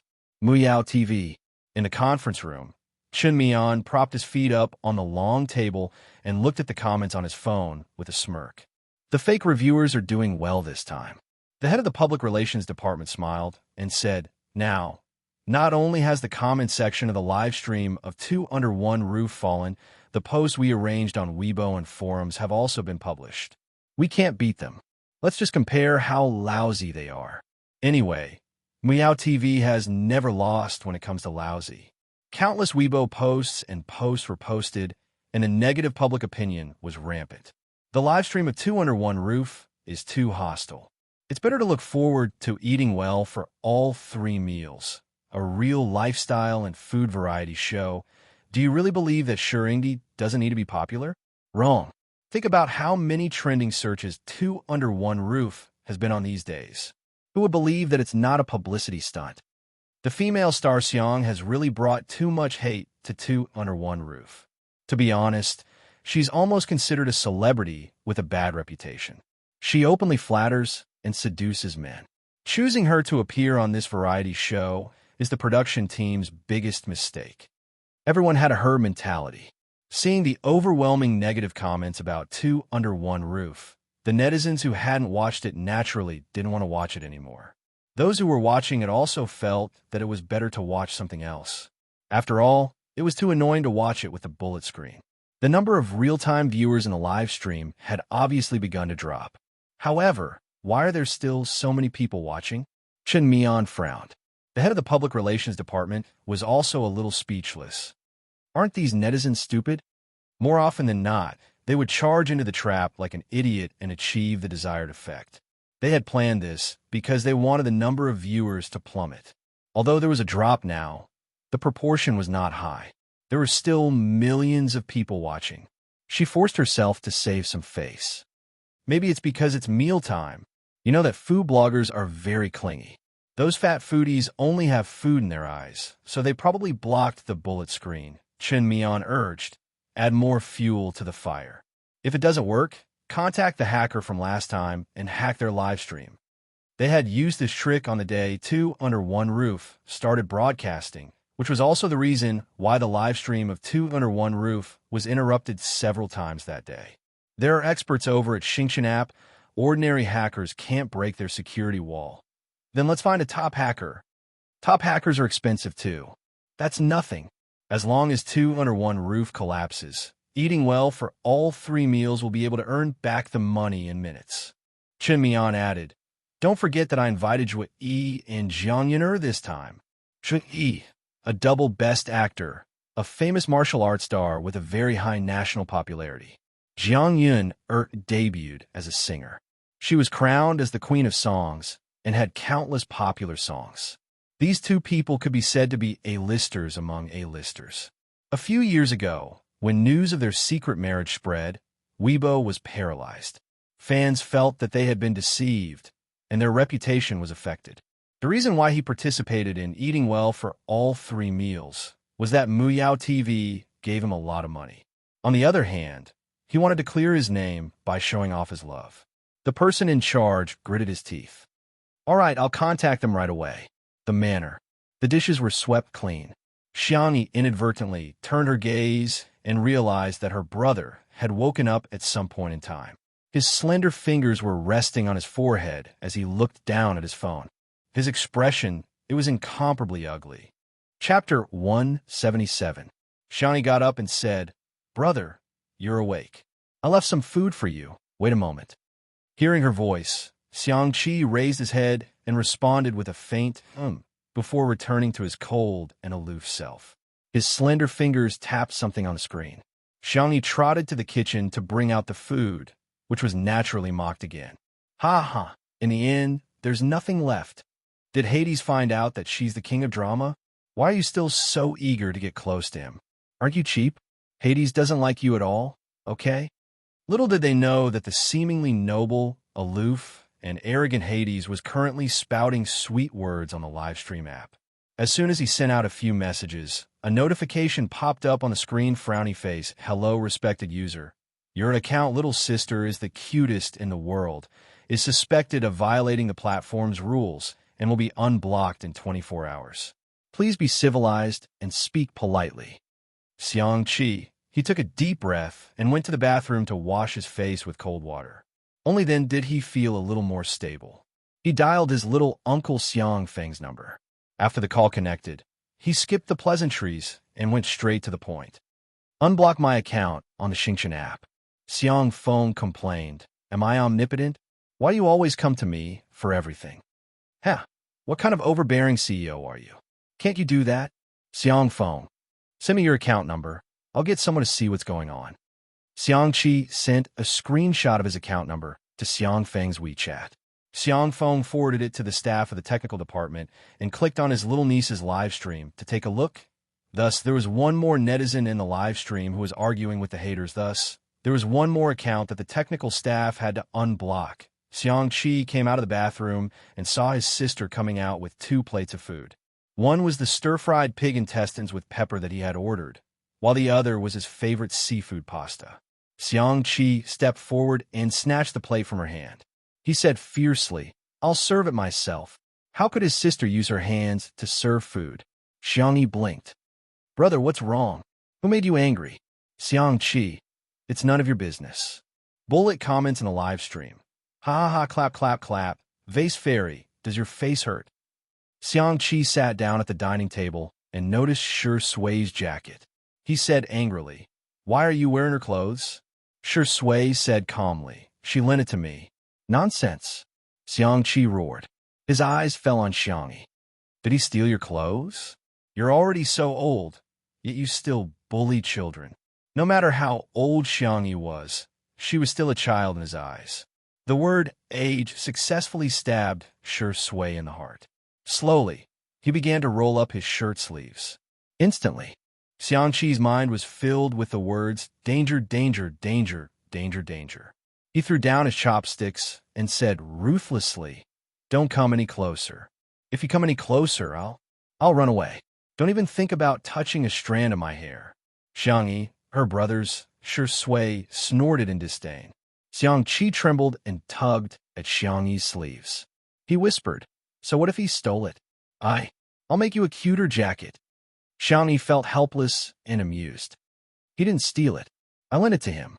Why are you still speaking up for him at this time? Xiangqi said bitterly. Don't forget that you have your brother to protect you. I can't beat him in a fight, but I can climb trees better than him. Chapter 178. Fine, I'll do whatever Big Brother says. Xiangyi's eyes were gentle as she pushed the food towards Xiangqi. Big Brother, eat it while it's hot. Xiangqi tasted the stir-fried pig intestine with hot peppers. If the intestine wasn't handled well, the smell would be very strong. However, Xiangyi's stir-fried pig intestine not only didn't have any smell, but it was also very fragrant. During the stir-frying process, she added some bean paste, green peppers, and onions, which made it especially chewy. While he was eating happily, he heard Shui say leisurely, "Do you know that there's a tool called a ladder in the world?" Xiangqi was speechless. The pig intestine in his mouth instantly lost its fragrance. "Big brother, stop teasing him," Xiangyi advised. Xiangqi initially thought that Xiangyi was calling him, but when he realized that she was calling Shui big brother, the man was shocked. He had used an apron and a hair tie in exchange for his sister calling him big brother. "Why did this old man Shui have? Why did he have? Don't call him big brother." Xiangshi was furious. Xiangyi was startled. What's the matter? I don't care. Xiangqi was extremely aggrieved. "You can only call me big brother." In a live stream, there were already fake reviewers leading the discussion. Now, many netizens were affected and began to follow the trend. No one will refute me if I say that Xiangshi is a green tea, right? Her existence on this show is so F***king disgusting. I'm about to throw up my dinner for last night when she keeps calling him big brother. This is such a cheesy idol drama. Shui and Hades are really degrading themselves. What kind of woman can't outstanding men like them find? It's so degrading to be jealous of such a woman. Xiangyi coaxed Xiangqi for a long time before he finally calmed down. However, when she met Shui's innocent eyes, she inexplicably felt that she had let him down. The girl pondered for 2 seconds, picked up Xiao Naofu, and whispered, "Xiao Naofu, can you do me a favor? Meow? Help me coax Senior Sure." "He doesn't seem too happy, Xiao Naofu." "What did you say? You want me to coax that stinky man?" "Impossible. Absolutely impossible. Can you coax him like you did just now?" Xiangyi negotiated with it. "I'll make you 3 days' worth of luxurious tiger rice. The kind that Brain Axe loves the most." "Xiao Naofu, do you think you can move me like this?" "Absolutely not. 7 days." He couldn't take any more. "Otherwise, I'll ask Jiang Chun and the others for help." Xiao Naofu panicked. "Meow." It patted the girl's palm with its little paw, indicating that it was a deal. Xiangyi hugged and kissed it with satisfaction. At this time, Xiangqi was almost done with his meal. He took out his phone and saw that Xiang Phone was very efficient. The ban on his account had been lifted. He opened the live stream to continue the battle, only to find that the comments were even more unsightly. Some people were even lecturing him. "Hades, just play with Xiangyi, don't take it to heart. A woman like her doesn't deserve your protection. It doesn't make sense at all, bang." Xiangqi slammed the table, clicked on the person's profile picture, and sent a private voice message. "Are you teaching me how to do things? You don't have a right to criticize my sister. I'm protecting my sister. Do I need to explain to you?" Huh. The netizens watching the live stream were dumbfounded, and the comment section was full of question marks. "Sister?" Xiangqi glanced at the comments and said coldly, "That's right. I'm Xiangyi's brother." "Xiangqi, do you have a problem with that?" Chapter 179. There was an uproar in the live stream. "Are you kidding me? Hades is Xiangyi's brother? What the hell? There was Smog Xiangyu before, and now there's another brother? Then why did Xiangyi say that she's an only child? I even want to watch the interview. She said it herself." Not only were the netizens watching the live stream, but the staff and guests were also dumbfounded. Xiangqi simply interacted with the netizens. "She's an only child, yes, but I'm her cousin." "Xiangyu? That silly boy is my cousin. We're family." Xiangyi watched from the side in a daze. She didn't expect that her brother would choose to disclose their relationship in such a way. The reason why he used the name Hades instead of his real name was that he only wanted to rely on his own strength and didn't want to have anything to do with the Xiang family. But now, because of her brother had exposed his real identity that he had been hiding for years.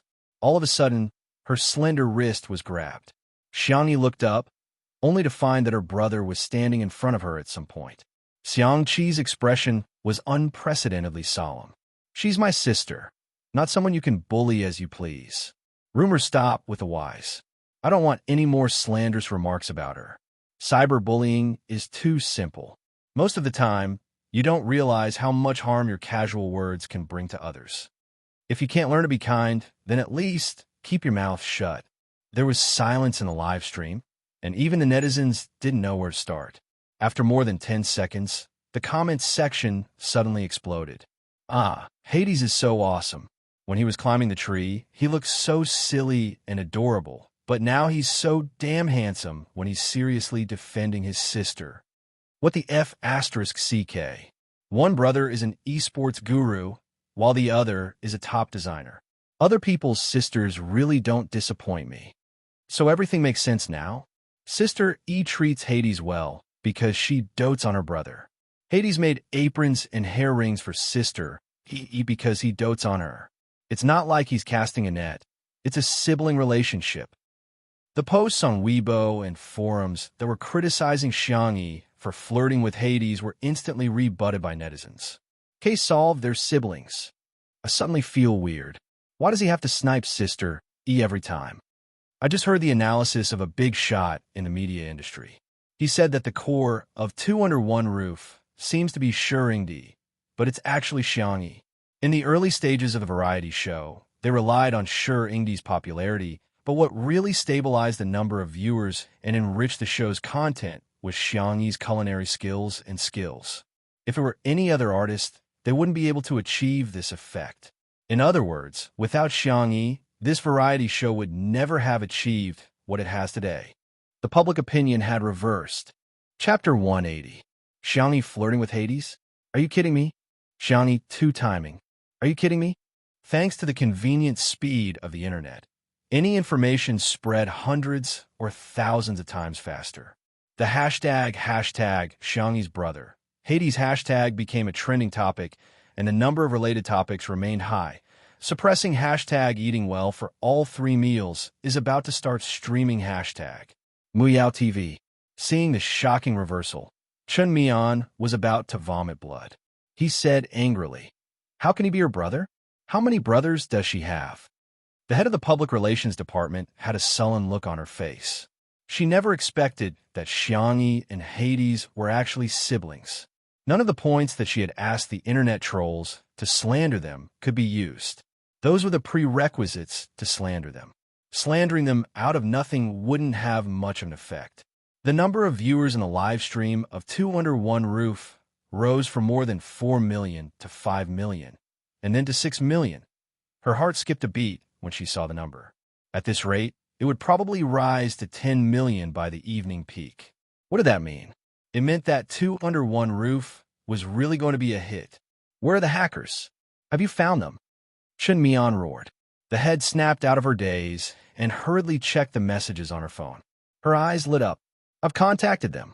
Chun Mian smiled viciously. Over 10 million? Don't even think about it.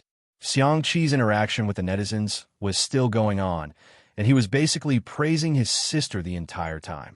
Of course my sister is the cutest in the universe. Don't think that she's just good at cooking. Her sense of taste is amazing. She could tell the seasoning and cooking techniques just by tasting a dish. Xiang Yu is Sameo Gu, so I'm San Mao Gu? Who posted that? First, it's Kelp Silk, now it's San Mao Gu. Do you think I don't care about my reputation? At this moment, the live stream suddenly went black and was forced to stop. All the viewers in the live stream immediately exited. They wanted to enter again, only to find that there was a bug in the live stream of Two Under One Roof. At the live stream, Li Jinyu hurriedly called the staff forward to check the faults. Xiao Naofu, on the other hand, hesitated for a long time before finally jumping to Shi Sui's side. It lay down, revealing its soft, milky white belly, its eyes filled with tears of humiliation. Shi Sui raised her eyebrows and scratched its belly. Then, she withdrew her hand disinterestedly. What a stinky man playing hard to get. Xiao Naofu refused to believe it and used its head to nudge Shi Sui's palm again. The man remained unmoved and even pushed it away in disgust. Boom! The sky collapsed. Xiao Naofu sat on the ground, doubting its life. This man, he is not interested in this ho-ho's body. Holding the kitten's paw, Jiang Chun teased it with a smile. Your sister just kissed you, and you're abandoning her to play with someone else? He paused for a few seconds. His slender hand grabbed Xiao Naofu by the scruff of its neck and brought the cat in front of him.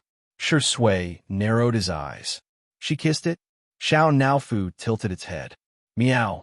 Shui curled his lips slightly and closed the distance between them.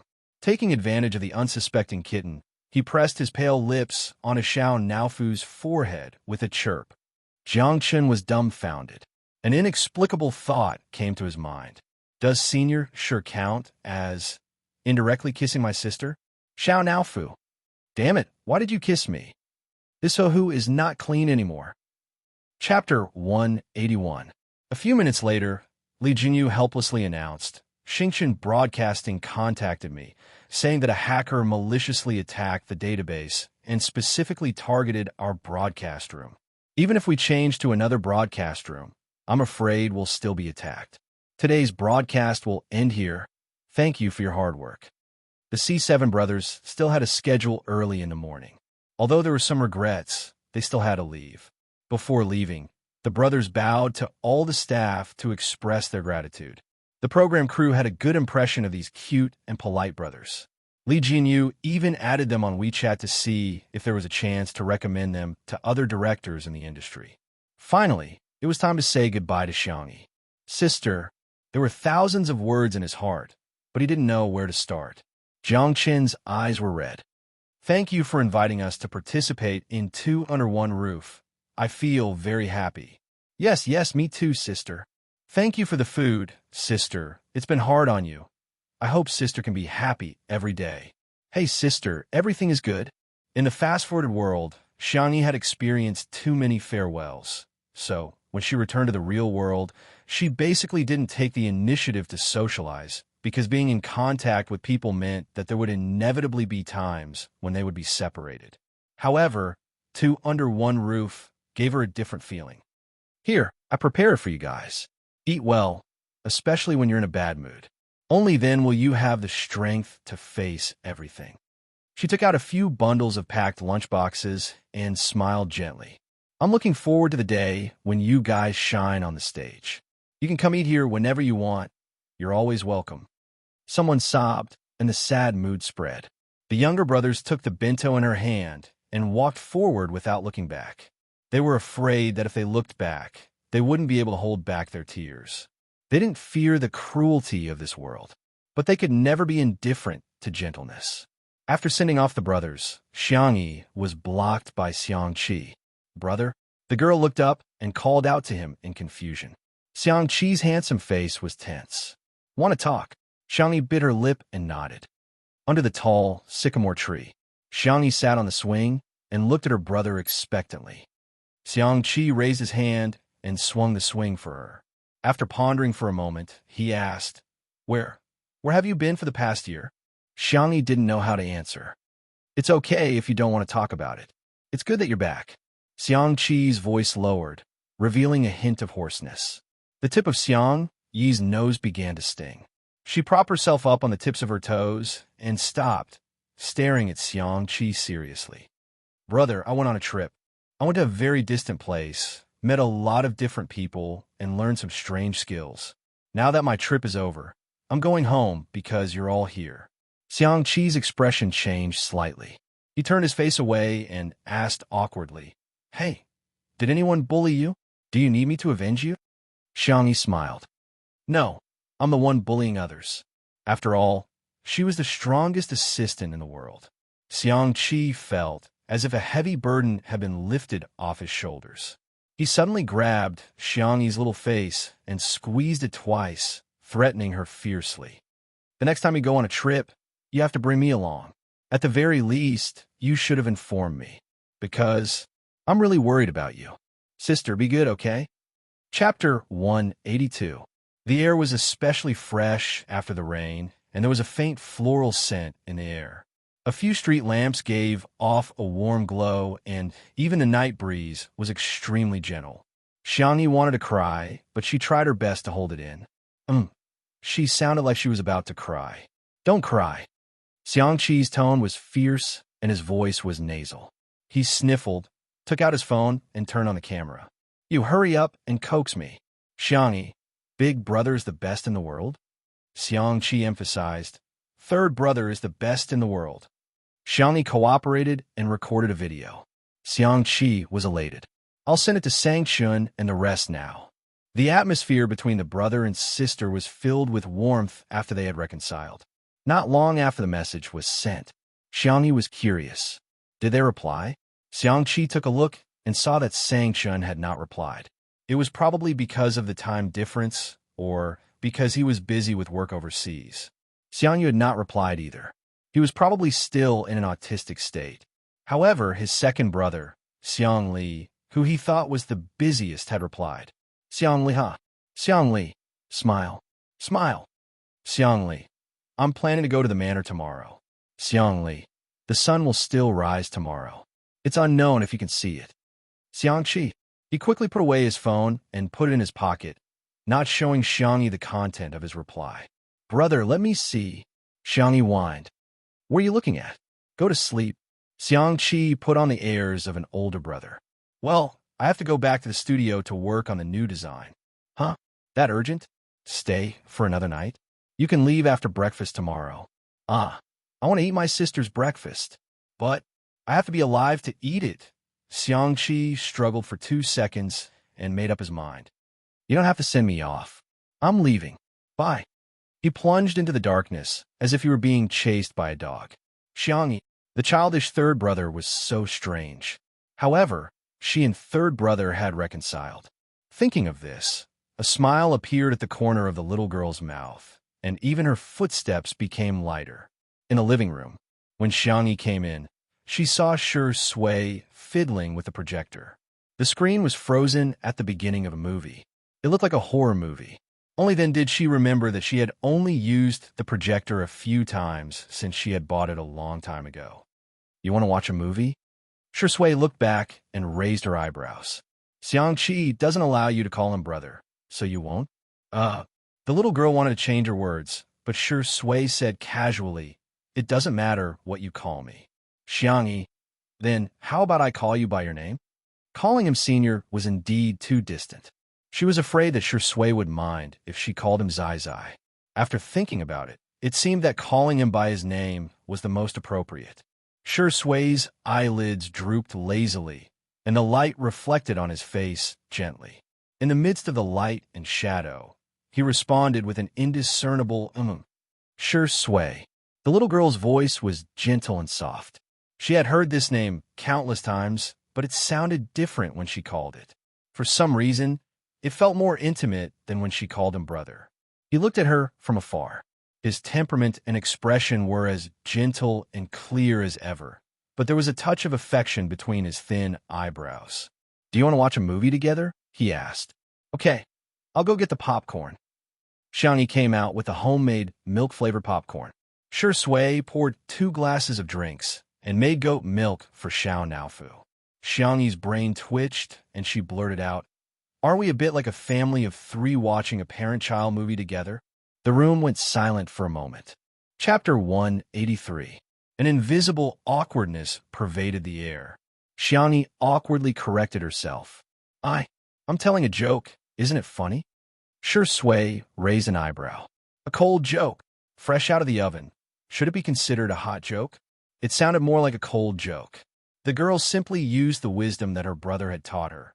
As long as I don't feel awkward, then it's others who feel awkward.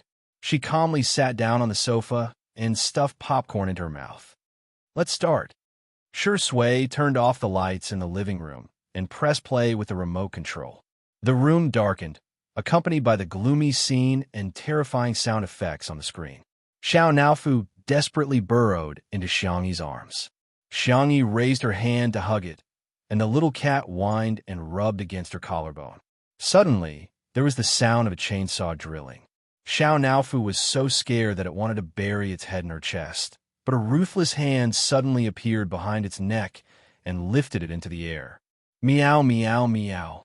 Xiao Naofu kicked its little legs, so scared that its fur stood up. Shi Sui calmly stuffed the little cat into her pajamas pocket. I'll take care of Xiao Naofu. You eat your popcorn first. Xiao Naofu was as timid as a dog. It buried its face in the pajamas pocket and didn't dare to move. Xiangyi, I want to tell a joke again. Do you want to hear it? Shi Sui, huh? Xiangyi, the scene just now was a bit like, Mother of a child, I'll take care of Xiao Naofu. You eat your popcorn first. Darkness shrouded the man's eyebrows, and he seemed to chuckle. His voice was low and magnetic, revealing a languid and seductive energy. When did our sister learn to take advantage of others? Cough, cough. Xiangyi choked on her popcorn. Fortunately, Shui handed her a glass of honey lemonade in time. She drank 2 mouthfuls to moisten her throat and pretended to be calm. If you really want to take advantage of others, I'll call you Zai Zai and let you and Xiao Naofu call each other brothers. Xiao Naofu.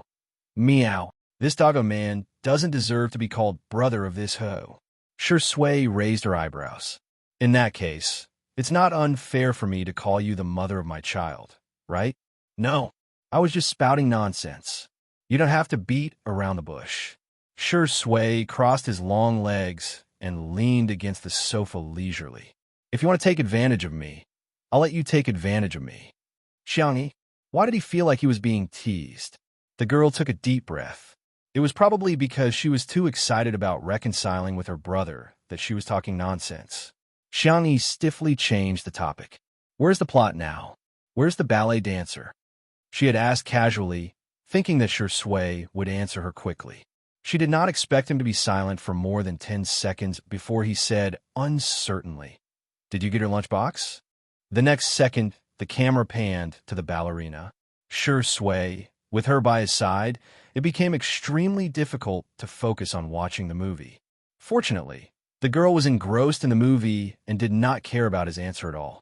As she ate, she became sleepy and her head nodded. It looked like she was about to fall to the other side of the sofa. Shui quietly put his hand on the back of the girl's neck and gently moved her to his shoulder. The girl leaned on his shoulder, sleeping soundly with her eyes closed. His thin lips curled up slightly. Xiao Naofu's cat eyes widened. It felt like this scene was even scarier than the horror movie that was currently playing. This dog of a man actually has such a gentle side. Don't tell me this hoo-hoo is really going to have another father. Oh no, another brother? Chapter 184. Unlike the peaceful days in the manor, a huge wave had been set off on the internet. First, there was a huge reversal of public opinion. Claims about Xiangyi being a seductress and the self-objectification of women were all overturned by netizens. The marketing accounts and fake reviewers were scolded so badly that they began to doubt their lives. Then, the closure of the live stream caused strong dissatisfaction among fans. Complaints and dices were everywhere on the internet. What technical problem is this? It's been so long and they still can't watch the live stream? Let's talk about a conspiracy theory. I feel that the problem with the live stream is not a technical problem at all, but someone's doing. Think about it. The live stream of 2 Under One Roof was also shut down several times on the first day, right? Don't talk about traffic problems. The traffic for the premiere of Heartbeat next door is not lower than that of Heartbeat. Why is the live stream so peaceful and the internet so stable? It's obvious that Muyao TV is familiar with this operation. What kind of tricks have they not used before? Slandering, exposing black material, creating hype, and hiring fake reviewers. 2 years ago, they plagiarized a small web show and refused to admit it. The director posted on Weibo asking for help from netizens, but in the blink of an eye, his leg was broken. Damn, I was wondering why there were so many posts defaming Xiangyi. I thought that this girl's business skills were a little bad in the past, but it wasn't to the point of being despised by everyone. It turns out that someone deliberately did this. These comments caused a huge uproar. Some fans even went to Muyao TV's official Weibo account and left comments asking for an explanation. The operations department of the official Weibo account approached the public relations department, and after some discussion, they decided to delete the comments. Block users. Remove the trending searches on Weibo. The public relations department had long been used to such operations. The emotions of netizens came and went quickly. How long could the love last? How long could the hate last? As long as they refused to admit it and refused to respond, the netizens would have no evidence and no patience. What would they do to them? However, to everyone's surprise, the official Weibo account's high and mighty attitude of not taking the netizens seriously had successfully angered a large group of people. No way, right? I'm anxious. Delete the post? Can you delete it all? If you don't want people to know, don't do it in the first place. I'm dying of laughter. If you're not guilty, then what is? The love and hate on the internet might not last long, but anger does. It is better to divert than to block, and divert than to lead. Blocking it and suppressing it would result in a backlash. Muyao Satellite TV's official Weibo was flooded with comments. Some people even found out that Chun Mian was the director of Eating Well for All 3 Meals, which would be broadcasted tomorrow. The netizens found a place to vent their emotions. Chun Mian's personal Weibo and the official Weibo of Eating Well for All 3 Meals instantly fell. At the drinking party, Chun Mian enjoyed everyone's toasts proudly. During this time, some people glanced at their phones and began to whisper to the people around them. Within a few minutes, everyone was looking at him strangely. Huh, why aren't you drinking anymore? Are you looking down on me? Chun Mian was shouting drunkenly when his phone suddenly rang. It was obviously the name of his direct superior. The call was connected, and the boss said concisely, "Xiao Chun, the project Eating Well for 3 Meals has been assigned to someone else. You should rest well for a while." Chun Mian instantly sobered up. His face was as pale as a ghost. "Leader, you can't give up on me like this." The phone was hung up coldly. He wailed, "No." Chapter 185. At the same time, at a research institute, on the outdoor balcony, sparks of light flickered. "Ah, brotherly, I finally succeeded. My experiment has perfectly extracted the G3 enzyme." The chubby boy saw Xiang Li and rushed over excitedly, wanting to give him a big hug. Xiang Li's indifferent movement was comparable to a flash in a game, causing the little fatty to pounce on empty air. The tall man with long legs leaned against the railing, a cigarette in his mouth, looking indifferent and distant. "Congratulations. What's wrong with a hug?" The chubby boy mumbled. "Isn't everyone saying that you don't like girls?" Xiang Li lifted his thin, single eyelids, revealing a faint red mole under his eyelid. "Assuming that I like boys, what does that have to do with liking you? Do you think I don't care about looks or IQ?" The chubby boy was speechless. "Thank you, I'm hurt. Brotherly, I heard that you took a leave of absence tomorrow. Are you going home to visit your family?" There were many research maniacs in the research institute, and they might not contact the outside world for months when they were busy with a project. Xiang Li was the most exaggerated. In the past year, he had barely left the research institute. Yeah, at the mention of family, Xiang Li obviously relaxed a lot. The corners of his mouth curled up slightly, and he smiled a little mischievously. "I'm going home to bully little bunnies." The chubby boy was speechless. What kind of bad taste is this? The next day, Xiaomi slept very soundly. When she woke up, she looked at the alarm clock beside her bed. It was 6:53 a.m. While washing up, the girl suddenly realized something. Wait, wasn't she watching a movie last night? Why was she in her own bed when she woke up? She spat out the mouthwash and sighed. After transmigrating back, her vigilance was getting lower and lower. Meow. Xiao Naofu, who was lying on the pillow next to her, opened its eyes and looked at her, humming in a childish voice. It liked to sleep on pillows instead of cat bed. Xiangyi couldn't do anything about it, so she could only pamper it. "Sleep a little longer. I'll make you some chicken and pumpkin rice later." Xiangyi kissed its forehead out of habit, but Xiao Naofu stiffened. Yesterday, that stinky man had also kissed her here. It couldn't even lick its fur. How infuriating. The little kitten rubbed Xiangyi's lips with its paw and meowed miserably. "Stupid woman, you're the same as this hoo-hoo. You're not clean anymore." After the morning exercise, Xiangyi made breakfast for the staff. The doorbell rang, and she got up to open the door. The morning fog had yet to disperse, and the surroundings were filled with moist and hazy water vapor. Little Rabbit Farm's Wang Shunli smiled at Xiangyi and said, "Miss Xiangyi, I'm here to deliver some food to you."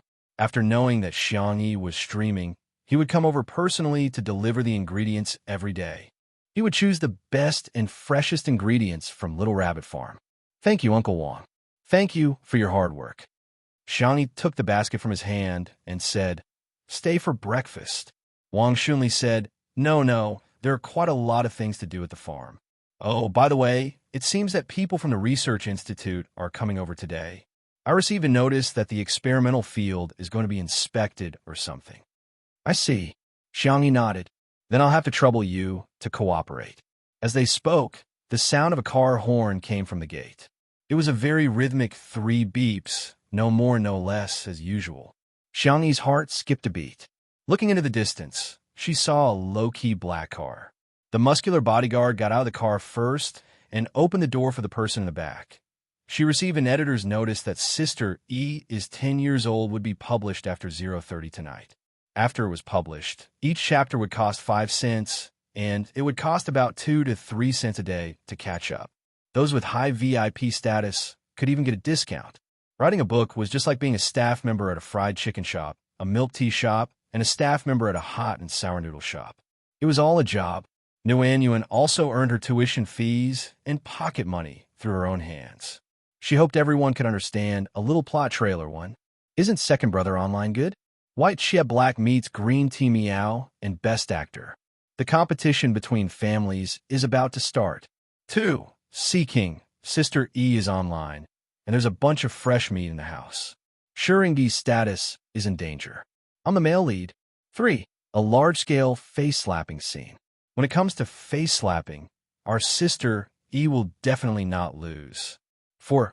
Throwing sugar at an untimely time. Today, we're all experts. 5. Second Brother is here. Can the stubborn big brother be far behind? 6. Sister E drops her disguise and reveals her identity. She's really a Mr. Perfect big brother. Here's the main point. There are more than 20 chapters. Oh, asterisk degree asterisk. A book's first subscription is quite important. If possible, I hope our Sister E can have a full subscription for all. Heart to all the lovely you who accompanied me here. Chapter 186. The sunlight pierced through the clouds and the mist, landing on the man's body. He wore a clean white cotton shirt paired with black trousers. The top 2 buttons of his shirt were unbuttoned, revealing a clean, protruding Adam's apple. He pushed his glasses up with his fingers. The skin of his wrist was so fair that it was almost transparent. The light blue veins were faintly discernible. He was thin but not frail. A pair of silver-rimmed glasses rested on his high nose bridge. He exuded a gentle and proper aura. The bodyguard opened the black wrought-iron gate for him. The man walked slowly into the manor. Xiangyi took a few steps forward and stopped, hesitating. It was her second brother, Xiangli. His hand, was it all right? The man had long legs and big strides. In the blink of an eye, he was in front of Xiangyi. But his gaze went past Xiangyi and landed on Wang Xunli. Are you the person in charge of Little Rabbit Farm? Yes, it's me. You're from the Research Institute. Xiangli nodded, his posture elegant and clear, like a gentle young master from an ancient scholarly family. Xiangyi's face turned pale, and she gripped the corner of her clothes tightly. Her brother treated her like air. It turned out that what was worse than indifference was disregard. Wang Xunli said politely, I'm a bore. I don't know how to say nice things. Thank you for your hard work. Have you had breakfast? Our Miss Yi's cooking is superb. Uncle Wang, take him to Little Rabbit Farm to eat.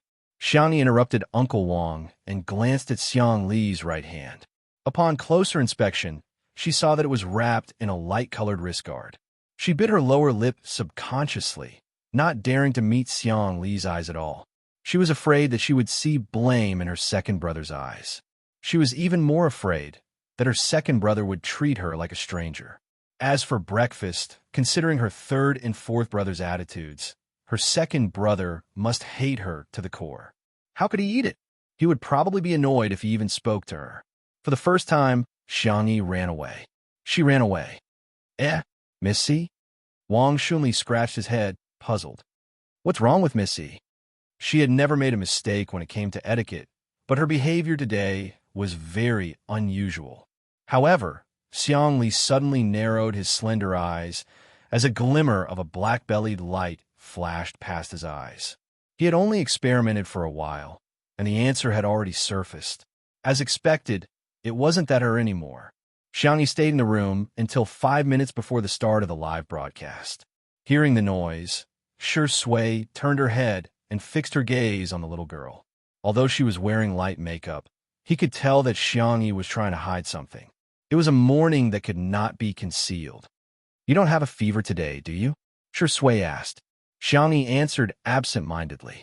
Out of the corner of her eye, she caught a glimpse of Li Jinyu and Xiangli chatting about something and dancing with joy. Her eyes widened. "Sister E, come, let me introduce you to a big shot." Li Jinyu waved at her. "He helped us a lot."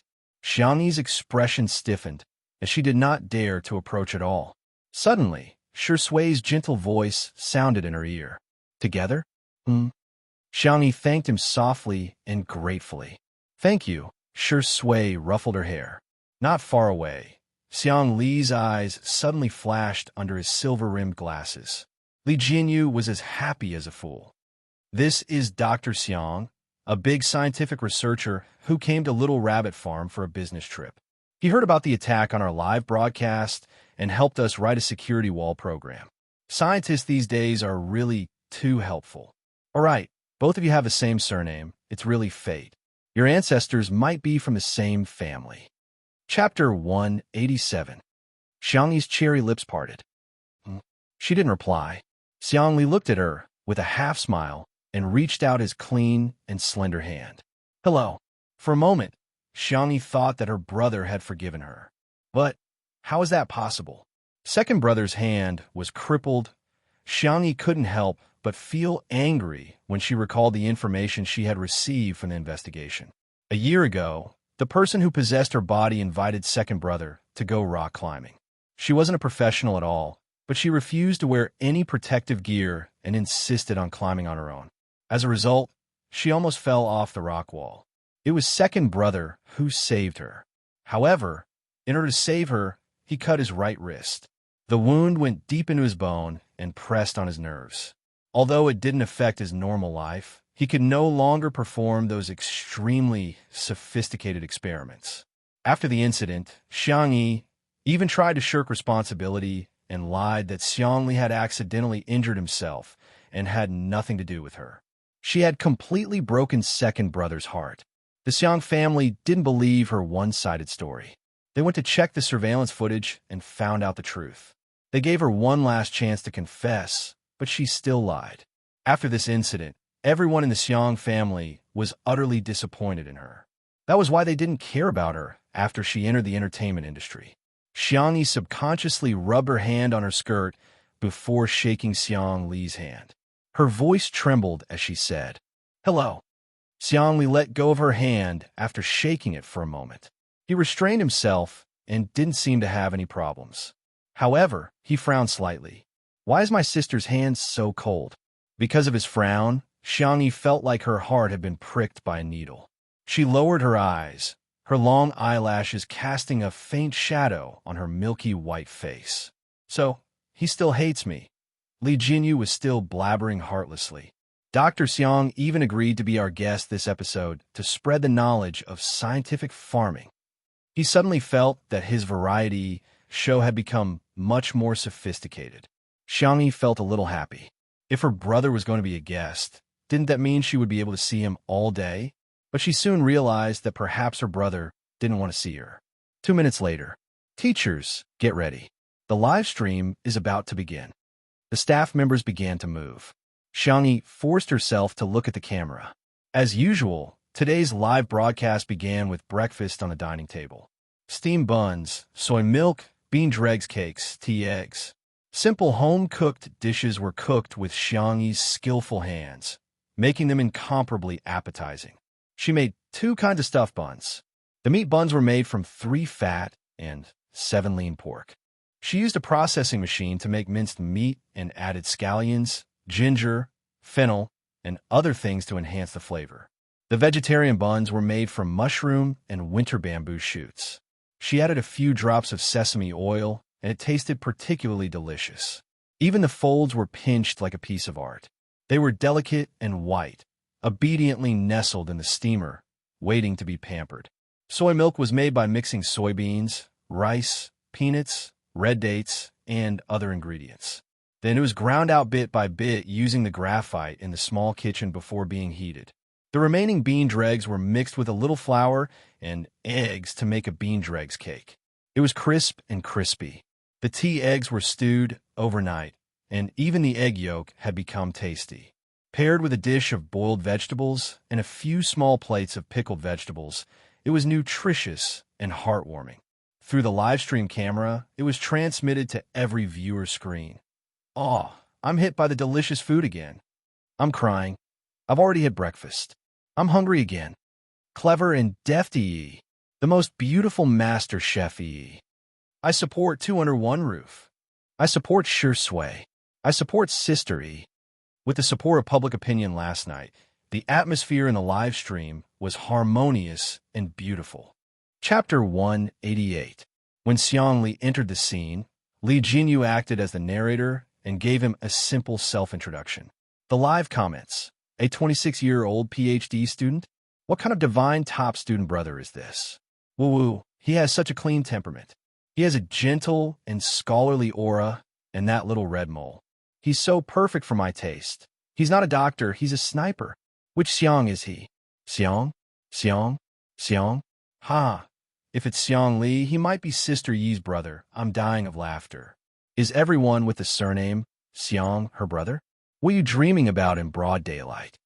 It's none of your business. How much did Meow TV pay you? Why do you have to be a dog instead of human? As long as there were one or two haters, they would soon be rebuked. Meow TV was now everyone's public enemy. Of course, they had to defend Xiangyi. At the dining table, Xiangyi held her breath nervously, afraid that her brother wouldn't touch the food she cooked. To her surprise, her brother ate it.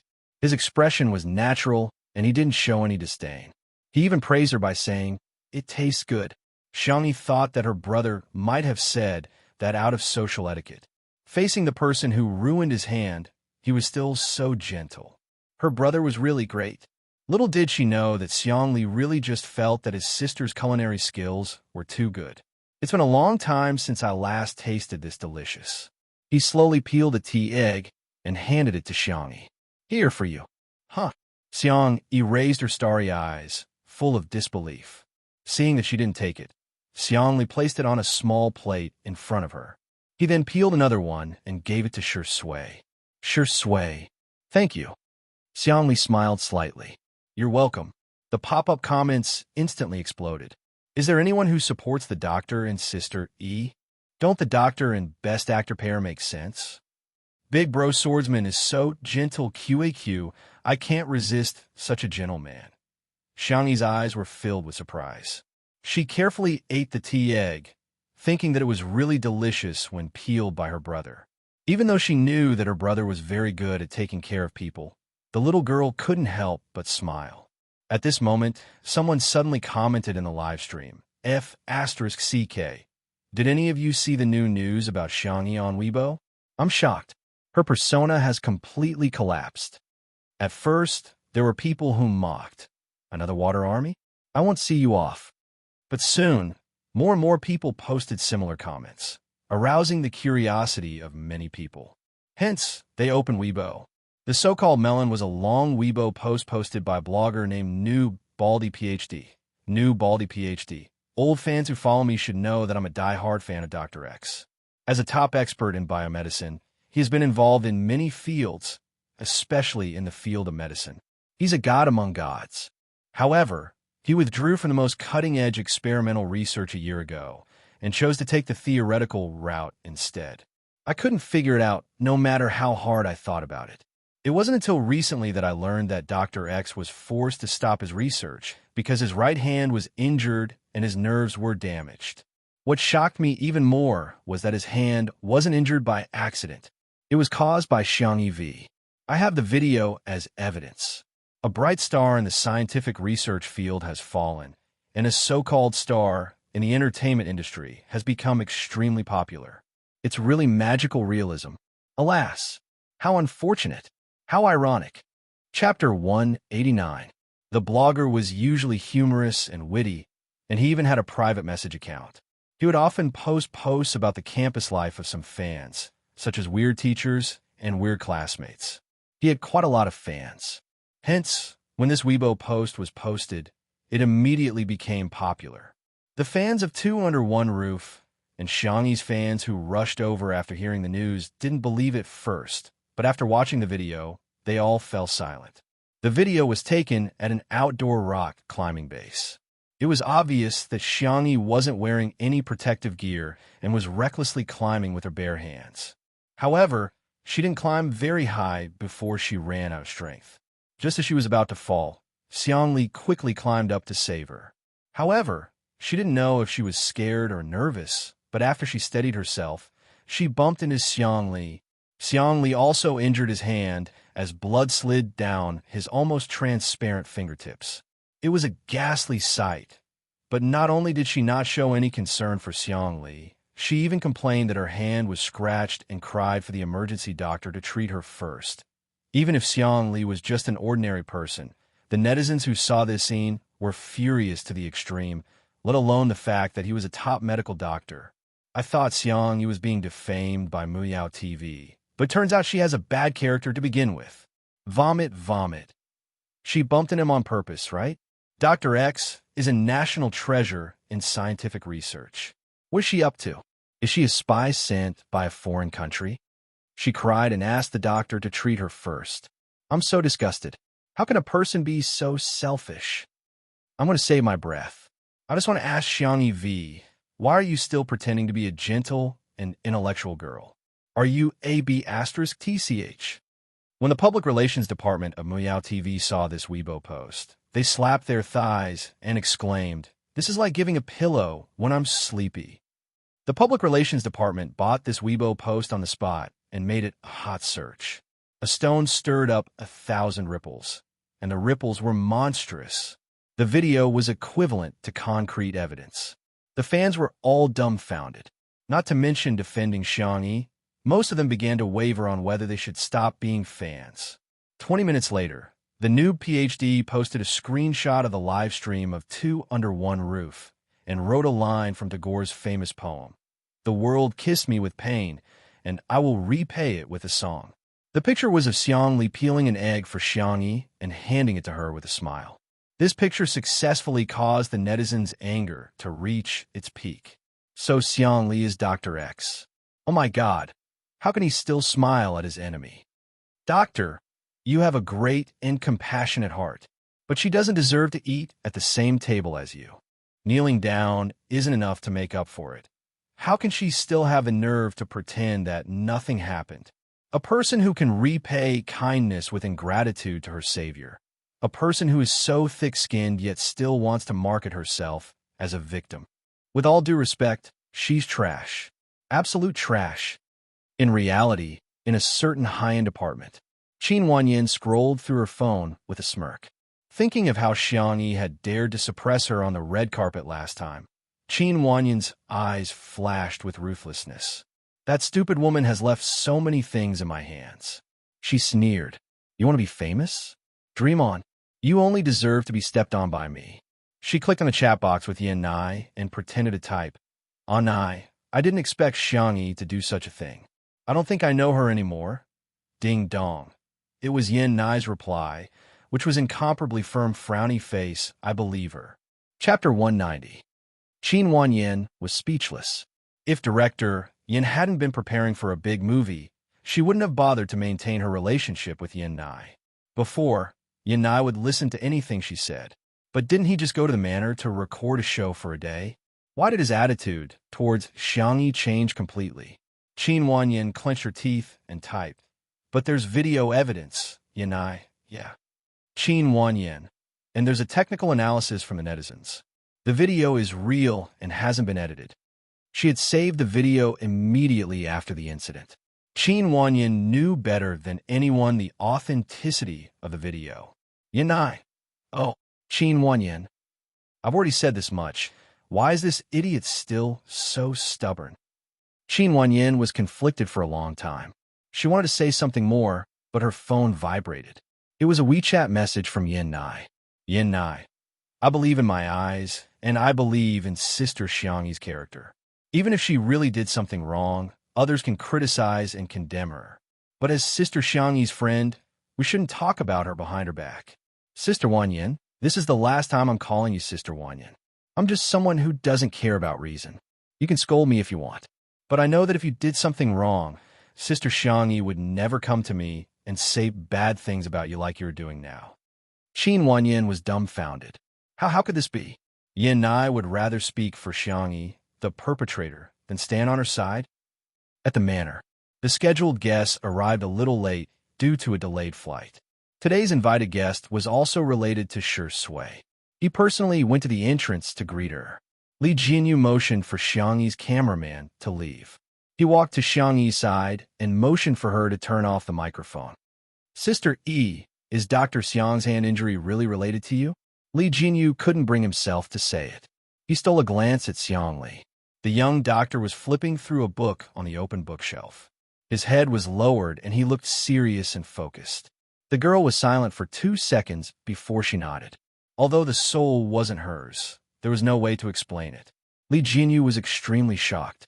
After a while, he sighed and patted Xiangyi's shoulder. I'm a few years older than you, so I should be qualified to nag at you. Sister E, I think Dr. Xiang doesn't seem to want to argue with you, but did you properly apologize? Xiangyi smiled bitterly. I haven't seen him in a long time. Li Jinyu said solemnly.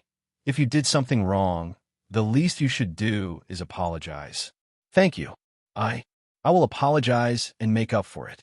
It's good that you can think that way. Li Jinyu heaved a sigh of relief. You're a good kid who knows how to correct your mistakes.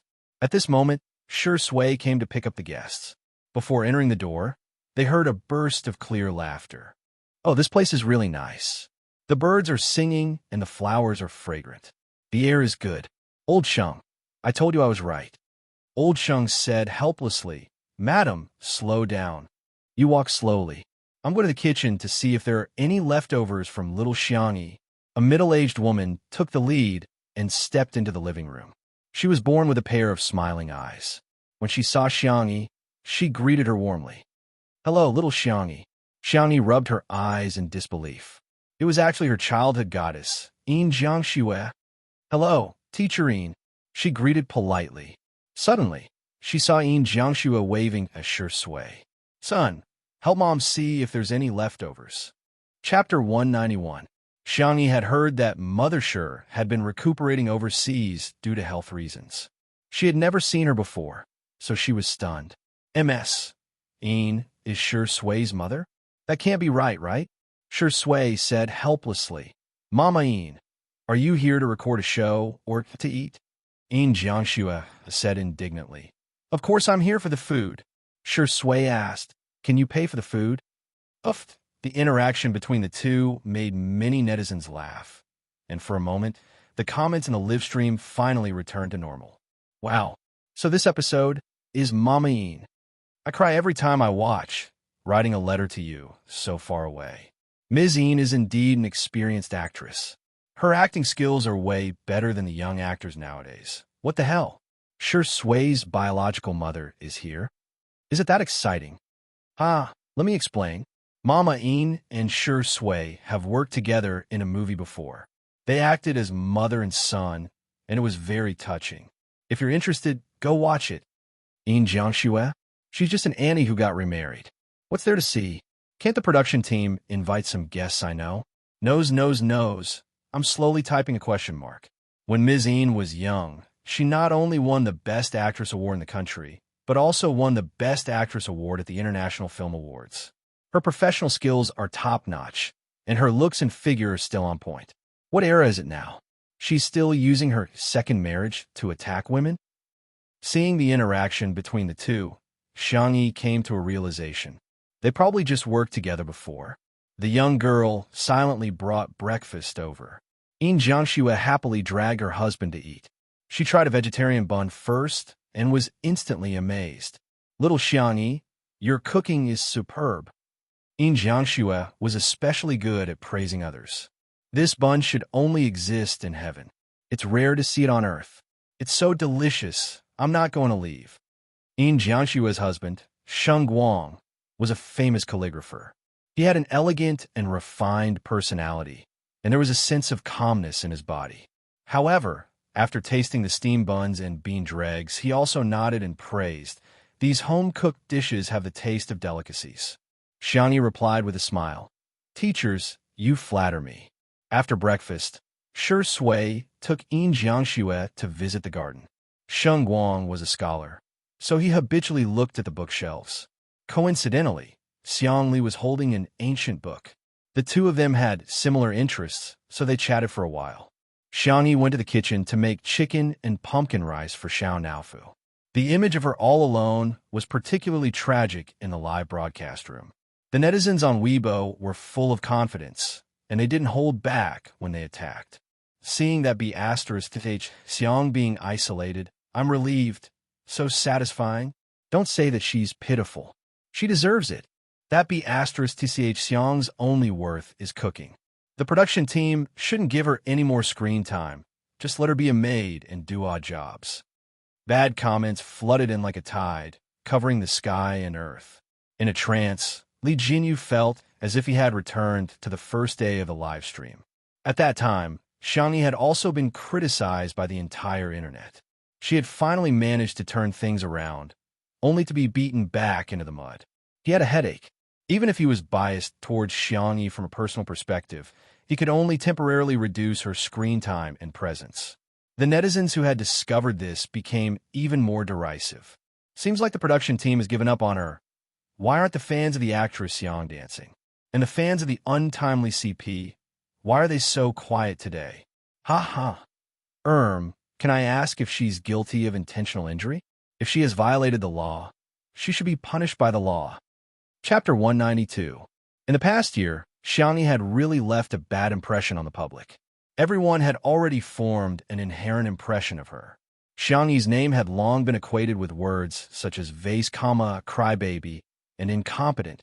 Over the past few days, Xiangyi had indeed gained a group of fans through the red carpet shows of Two Under One Roof and Tomato Entertainment. However, in the face of conclusive evidence, the loyal fans and fans of the CP felt helpless.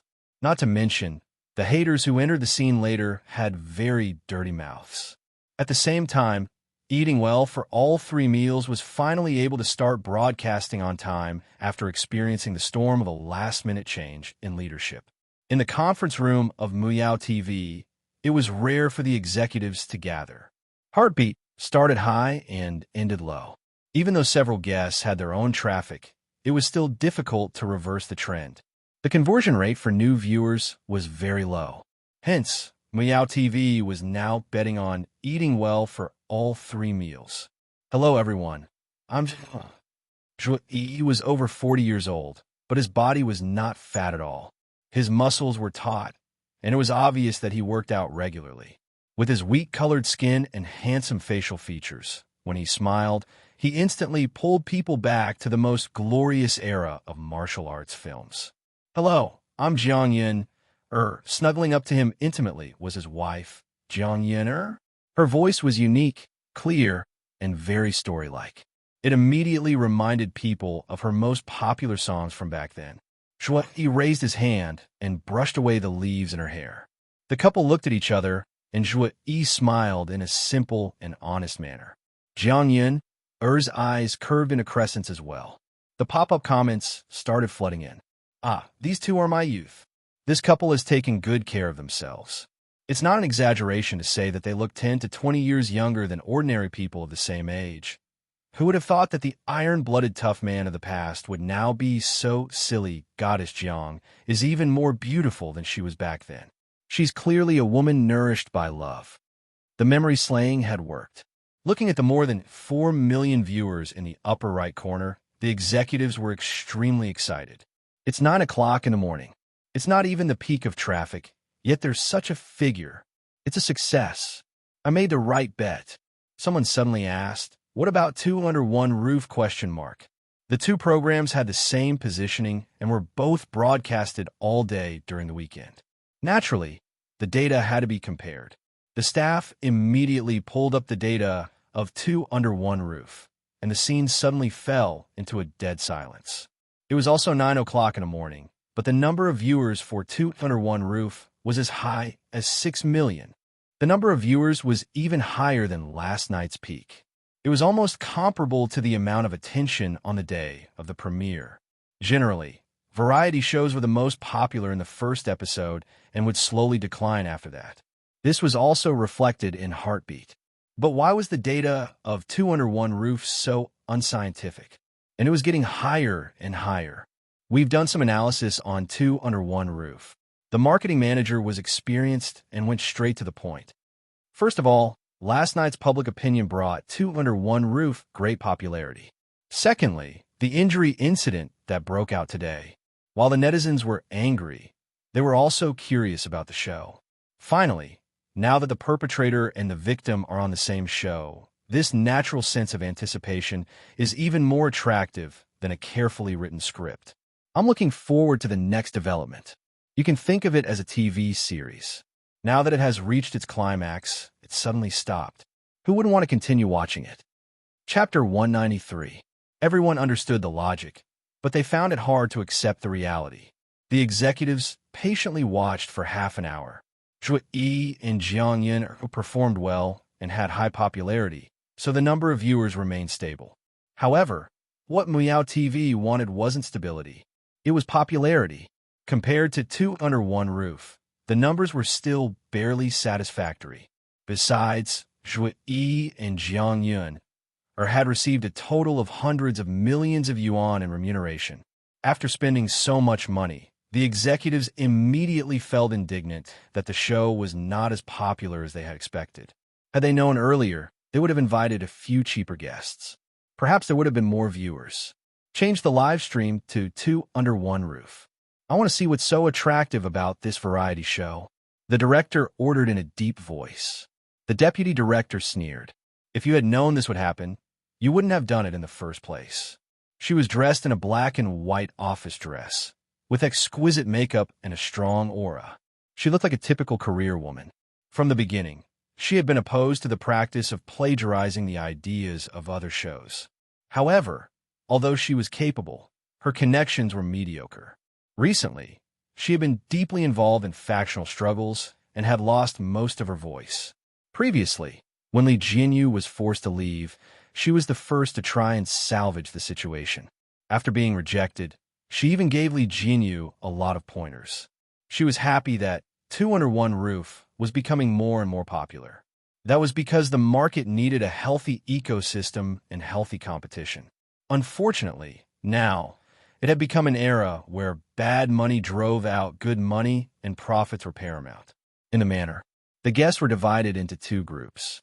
Yin Jiangxue learned how to make kimchi from Xiangyi, while Sheng Guang, Xiang Li, and Shi Sui went to pick fruits to make jam later. Don't use unboiled water and oil when making kimchi. You must use cold water. Xiangyi explained the steps of making kimchi in a gentle voice. She even wrote down a sticky note and stuck it in a conspicuous place. It served as a reminder and also to avoid missing anything. Yin Jiangxue fell in love with this young lady at first sight, probably because of fate. Before coming, she had read a lot of rumors about Xiangyi on the internet. She didn't believe them at first, but after seeing the real person, she was even more certain. Because she worked too hard in her early years, she fell ill. The doctor diagnosed that it would be difficult for her to get pregnant in this lifetime, and her ex-husband divorced her because of this. Fortunately, she met Sheng Guang. The two of them were very loving, but there were still netizens who made an issue out of her inability to have children. She didn't quite understand why someone would say such nasty words through the screen. In Jiangshue's side, if I hadn't gone into filming and got married early, my daughter might have been as old as you, little Xiangyi. Xiangyi's eyelashes fluttered and her eyes were as clear as water. Teacher Yin, do you regret it? Many people have asked me this question, and my answer is still no regrets. With that, Yin Jiangshue's eyes turned blank. But I'm not sure about the future. She was actually very afraid.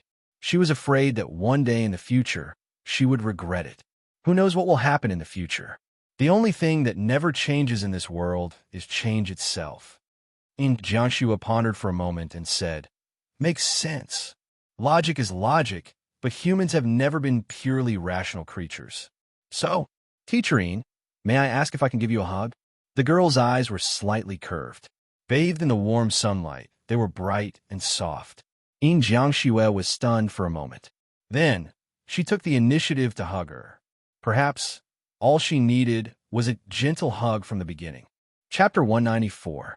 The audience in front of the screen felt touched for some reason. It was another brief hug. However, they somehow felt a sense of healing. I don't know why, but I'm suddenly very touched. I'm crying. Mama Yin makes people empathize with her so easily. QEQ. Although I know I'm going to get scolded, I still want to say that Xiangyi did something wrong, but at this moment, I feel that she has a very high EQ and is also very warm. Yin Jiangxue hasn't had it easy all these years. She gave up her career and got married, but her ex-husband abused her because she couldn't have children. She's really strong to be able to courageously pursue her career and love again.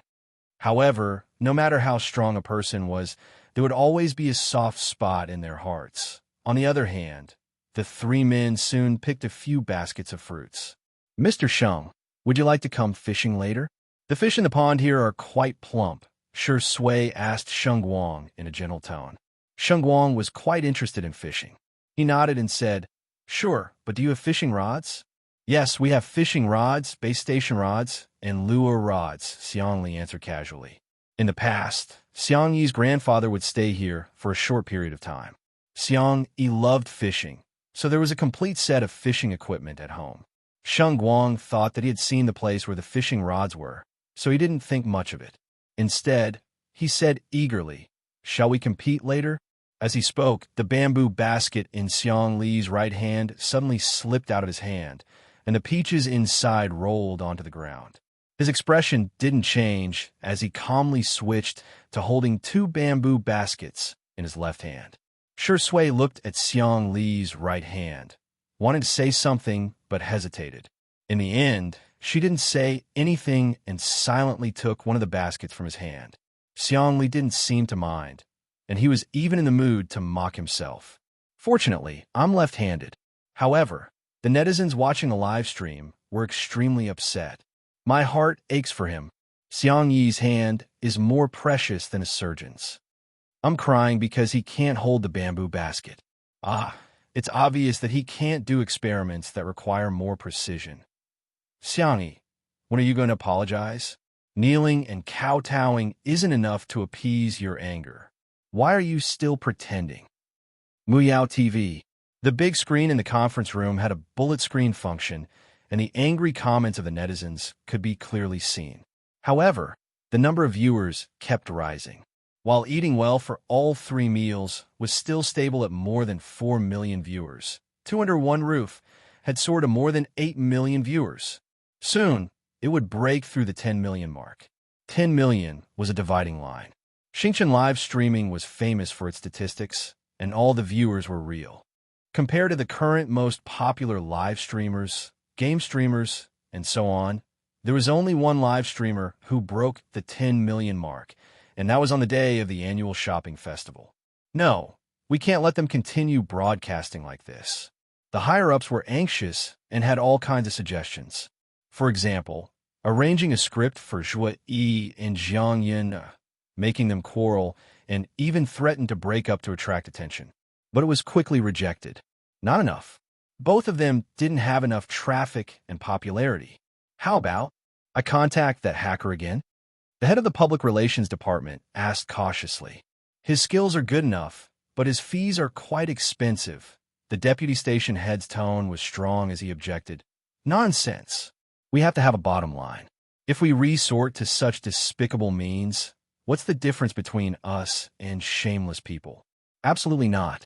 Contact him. The station head suddenly interrupted her, his eyes cold and cruel. Chapter 195. The deputy director looked at him in disbelief. She thought that Muyao TV was only rotten on the surface, but she didn't expect it to be rotten to the core. The person in charge of the public relations department immediately took action and contacted the mysterious hacker, Chu San, using a specific method. It was said that he was ranked in the top 1% of hackers in the world on Innocence, the largest website for hackers. Chu San got out of bed sleepily with his hair that hadn't been washed for days and began typing code with his eyes still in a daze. It might be difficult for others to hack into a live stream, but for him, who was ranked in the top 1% of hackers in the world, it was just a matter of time. Click. The crisp sound of the last enter key being hit could be heard. The compiled program began to automatically attack Xingqian livestream and locked onto the live stream of Two Under One Roof. Lines of code flashed like a stream of light, and black and white formed the most beautiful language in the world. Chu San yawned and got ready to go back to sleep. All of a sudden, a large red warning window popped up. Oh, someone wrote a new security wall? Chu San got excited, and the excitement of being able to spar with an expert surged into his brain. He quickly wrote the attack program, but as he wrote, he realized that something was wrong. Where did Xingqian Livestream find this expert? This code? It's almost beyond my understanding. Chu San gritted his teeth and tried his best. However, the safety wall on the other side was like a tall mountain that he could never surpass. The speed at which he typed on the keyboard went from fast to faster, and then gradually slowed down. In the end, he gave up on the futile struggle. Beep, beep, beep. You have been locked from the inside. Chu San's face turned pale. He had locked onto the live stream of Two Under One Roof at first, but he didn't expect to be counterlocked. Oh no! He immediately began to pack his things and stuffed a few hard drives and a computer into his suitcase.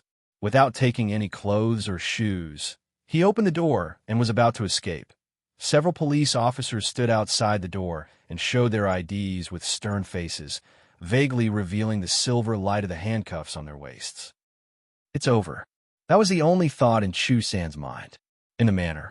After answering the call, Li Jinyu said into the microphone, I received a notice that a hacker has just attacked our live stream, but fortunately, the hacker has now been brought to justice. We will release a detailed statement on our official Weibo account later. What? Hacker? The netizens in front of the screen were all dumbfounded. After all, this word had only appeared on TV before. It was too far away from real life. A few minutes later, Two Under One Roof's official Weibo account was updated.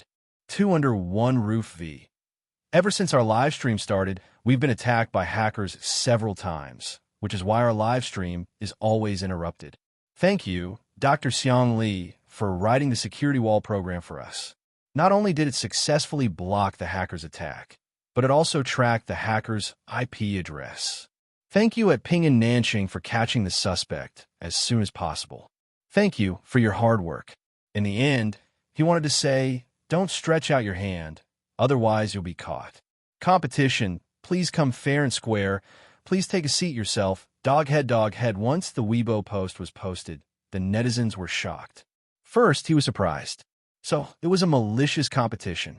Secondly, he was surprised. Dr. Xiang was too amazing. More and more people flooded into the live broadcast room. Muyao TV.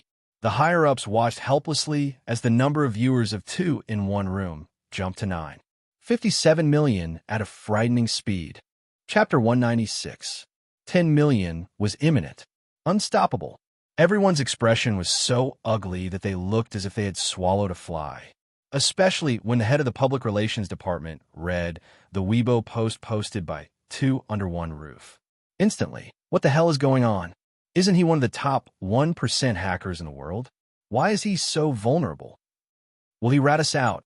Everyone was worried.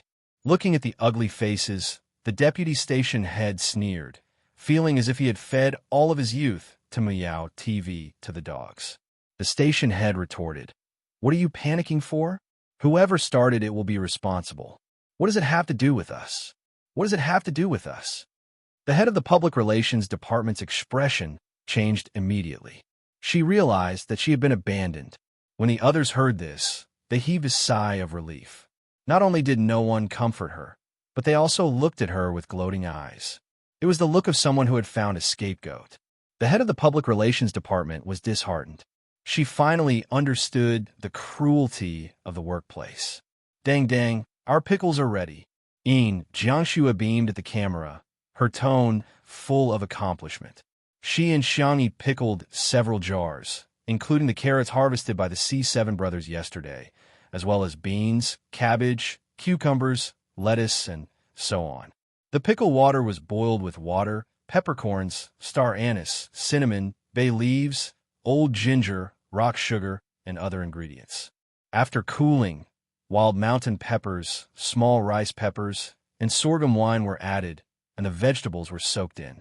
After the water tank at the mouth of the pickle jars was filled with water, the jars were sealed, and they quietly waited for time to give them a taste. Xiangni smiled gently at the side. Teacher Yin, if you like it, you can bring 2 more jars back. Then I won't stand on ceremony with you. The more Yin Jiangxue looked at Xiangni, the more satisfied she was. The girl had a good temper, patience, and a sweet tongue. She was so likable. Yin Jiangxue used to hate cooking the most, but today she was happy with the pickles. What did you stew in the kitchen? I can smell the medicine. It's a medicinal cuisine prepared for Dr. Xiang. Xiangni bit her lips. The girl, who was as bright and beautiful as a sunflower, seemed to have lost her light. She was so listless that she couldn't lift her spirits. Yin Jiangxue didn't know what happened between Xiang Yi and Xiang Li. She only felt that the little girl was quite pitiful. She touched Xiang Yi's head tenderly and said, "Don't be unhappy. You still look the best when you smile." The live stream room was filled with netizens' sarcastic comments. What is she pretending for? Her acting skills are quite shameless. Don't. Our doctor brother wouldn't dare to drink your medicinal cuisine. Who's going to take responsibility if something goes wrong after drinking it? Chinese medicine is unreliable to begin with. Not to mention that Tch Xiang and Dr. X have old grudges. Maybe she's hoping for something to happen to Dr. Xiang. When the ambulance arrives, she can ask the doctor to treat the skin on her hand from a year ago. While they were talking, Shui and the others came back with the fish baskets. Xiangni's eyes met with her brother's in the air, but she timidly avoided his gaze, not daring to look at him at all. Xiang Li frowned. Although he knew a little about medicine, he really couldn't read a girl's mind, especially his sister. She was clearly back, so why was she still avoiding him? "Hubby, the fish you caught is so big. Is this a carp or a crucian carp?" Yin Jiangxue pointed at the fish basket and asked.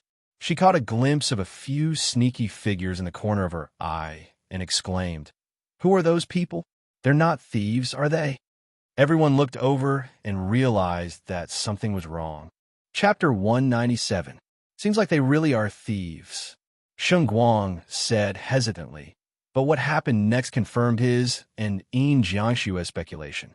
The men came out of the chicken coop with several eggs in their hands. One of them even had a clucking chicken in his hand. Great. They're definitely thieves. Li Jinyu hurriedly said, "Everyone be careful. Don't go forward rashly. Be careful. They might have knives or something. I'll call 11. Before he could finish his sentence, a fair and slender girl not far away ran over quickly as if she was stepping on the wind. Ugh! Li Jinyu's eyes widened as he silently complained in his heart. Sister, he said you don't know martial arts. What else could this be if not Qinggong? The netizens in the stream? Let's not talk about anything else. The Xiang actress is running a bit fast. So what if she runs fast? She's alone. Can she beat the thieves? But then again, these thieves are a bit arrogant, stealing chickens in broad daylight. This chicken is so fragrant. Ah, so fat. Yin Jiangxue panicked and shouted, Little Xiangyi, stop. Don't be impulsive. They have more people. The next second, she grabbed her husband's fishing rod and rushed forward. Sheng Guang, as expected of my wife. He helplessly followed, not forgetting to grab a fishing rod. A gentleman uses his mouth, not his fists, but he can use his weapon. The netizens? Is it okay for the husband and wife to attack together? Shui and Xiang Li also strode forward. The scene was completely chaotic. The cameraman and lighting technician all followed, while the other crew members also grabbed wooden sticks and shovels. Some even grabbed ropes. By the time they arrived, 4 thieves were lying on the ground, and the last one was easily blocked by Xiangyi. The 2 sides were in a stalemate. Everyone, for some reason, they felt like their presence was unnecessary. Xiangyi's face was cold. Why did you steal? In front of her was a teenager. His hair was shaved very short, and there were a few new and old wounds on his forehead and face. He was like the most difficult person to control, and the corners of his mouth curved into a wanton arc. If you want to steal, then steal. Do you need a reason? At most, I'll just return it to you. When the youths on the ground heard this, they laughed and took out eggs from their pockets and threw them on the ground. Pa pa pa, the egg hit the cobblestone path and broke into pieces. The egg white and yolk flowed all over the ground. It was so quiet that only the sound of the wind could be heard. However, there was a heated discussion in the live stream. Are you kidding me?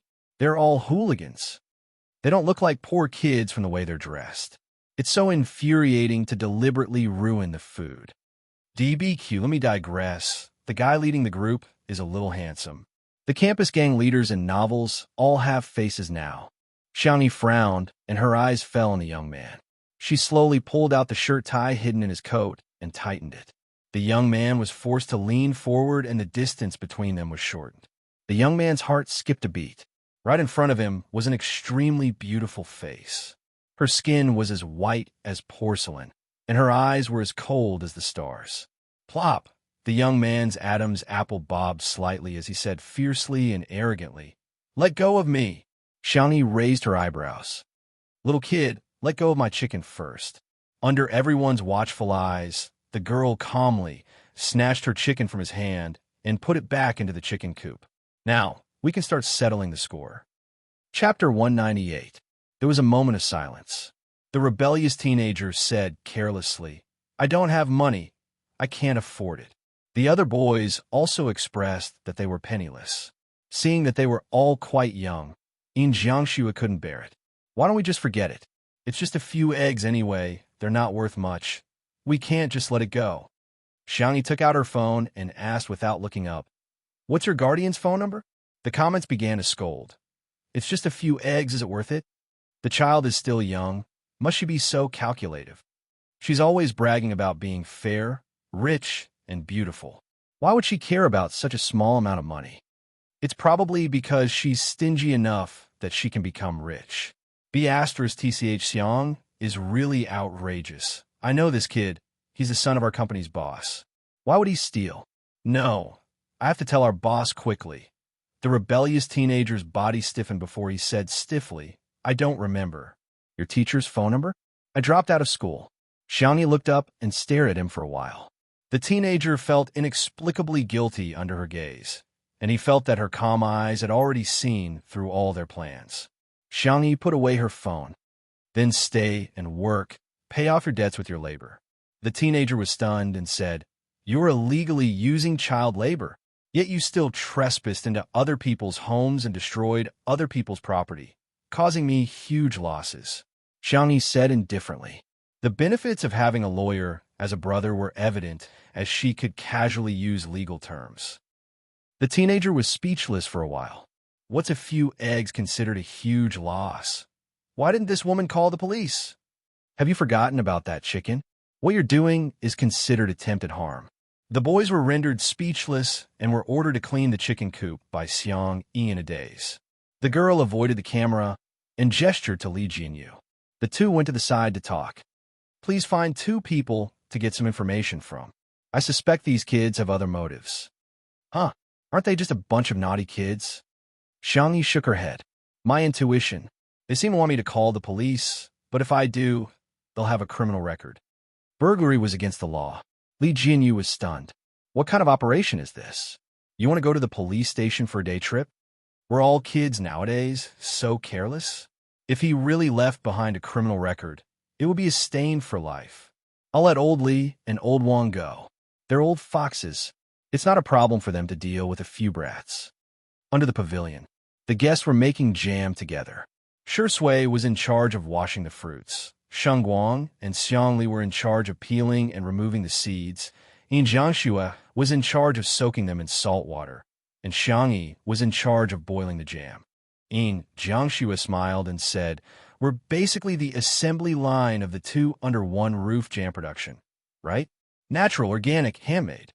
If you want to buy it, hurry up. Here, director, give me the link." 54,321. Li Jinyu wailed behind the camera. "Teacher Yin, how can you cheat people like this? What can I get the link for you?" Laughter filled the air, and the atmosphere was harmonious. The livestream viewers were also praising Jiangxue. Although she was a senior, she was very humorous. Just then, there was a sudden rush of a car horn at the door. Beep, beep, beep. A mystery guest? Yin Jiangxue asked in confusion. The program team's staff members were confused. They didn't invite anyone else. The crisp sound of high heels stepping on the stone floor could be heard from afar, and a woman dressed like a rich lady appeared in front of everyone. Chapter 199. Her makeup was decent, and her simple black dress was of high quality. Gathering her silk shawl, she looked around and said in a haughty tone, "You're filming a show? I order you. No scenes of me are allowed in the post-production, or you'll have to bear the consequences." When she arrived, she only knew that her son was at Little Rabbit Farm and didn't know that there was a live broadcast here. Everyone in the show, "Who are you, ma'am?" The audience in the live broadcast room was much more direct. TSK, what arrogance. Does she not even know that this is a live broadcast? Such a strong sense of superiority. It's obvious that she's been putting on airs a lot. Xiangyi slowly stood up. "Ma'am, what can I do for you? This is my home. Isn't it a bit inappropriate for you to barge in without saying hello? Please find someone qualified to talk to me." The rich woman interrupted her rudely. Xiangyi raised her eyebrows and crossed her arms, wondering if she should get the security to throw her out. Li Jinyu motioned for the cameraman to move the camera away and said tactfully, "Ma'am, you're the director? Then you should be the person with the most authority here." "That's good. I don't like dealing with those entertainers anyway." The atmosphere at the scene suddenly became extremely cold. Li Jinyu frowned. Please pay attention to your words. Being an entertainer is also a job. Everyone is born equal." The rich woman rolled her eyes in disdain and didn't want to argue with him on this topic anymore. She got straight to the point. "Where's my son? I want to see him." At this time, the brats finally finished cleaning the chicken coop and were carried over by Lao Wang, the planner. He had just gotten some information and felt that the situation was more serious than he had imagined. It probably wouldn't be easy to solve. The rich woman saw her son at a glance and exclaimed, "Rong, how did you get the wound on your face?" When the troublemaker saw her, his expression suddenly changed, and he turned to leave, only to hear his mother screaming, "He just took a few rotten eggs. Do you know who my husband is? How dare you hit my son?" Xiangyi said calmly, "Let me correct you. First, his injury wasn't caused by us. Second, we don't care who your husband is. Third, taking without asking is called stealing. They are not taking, they are stealing."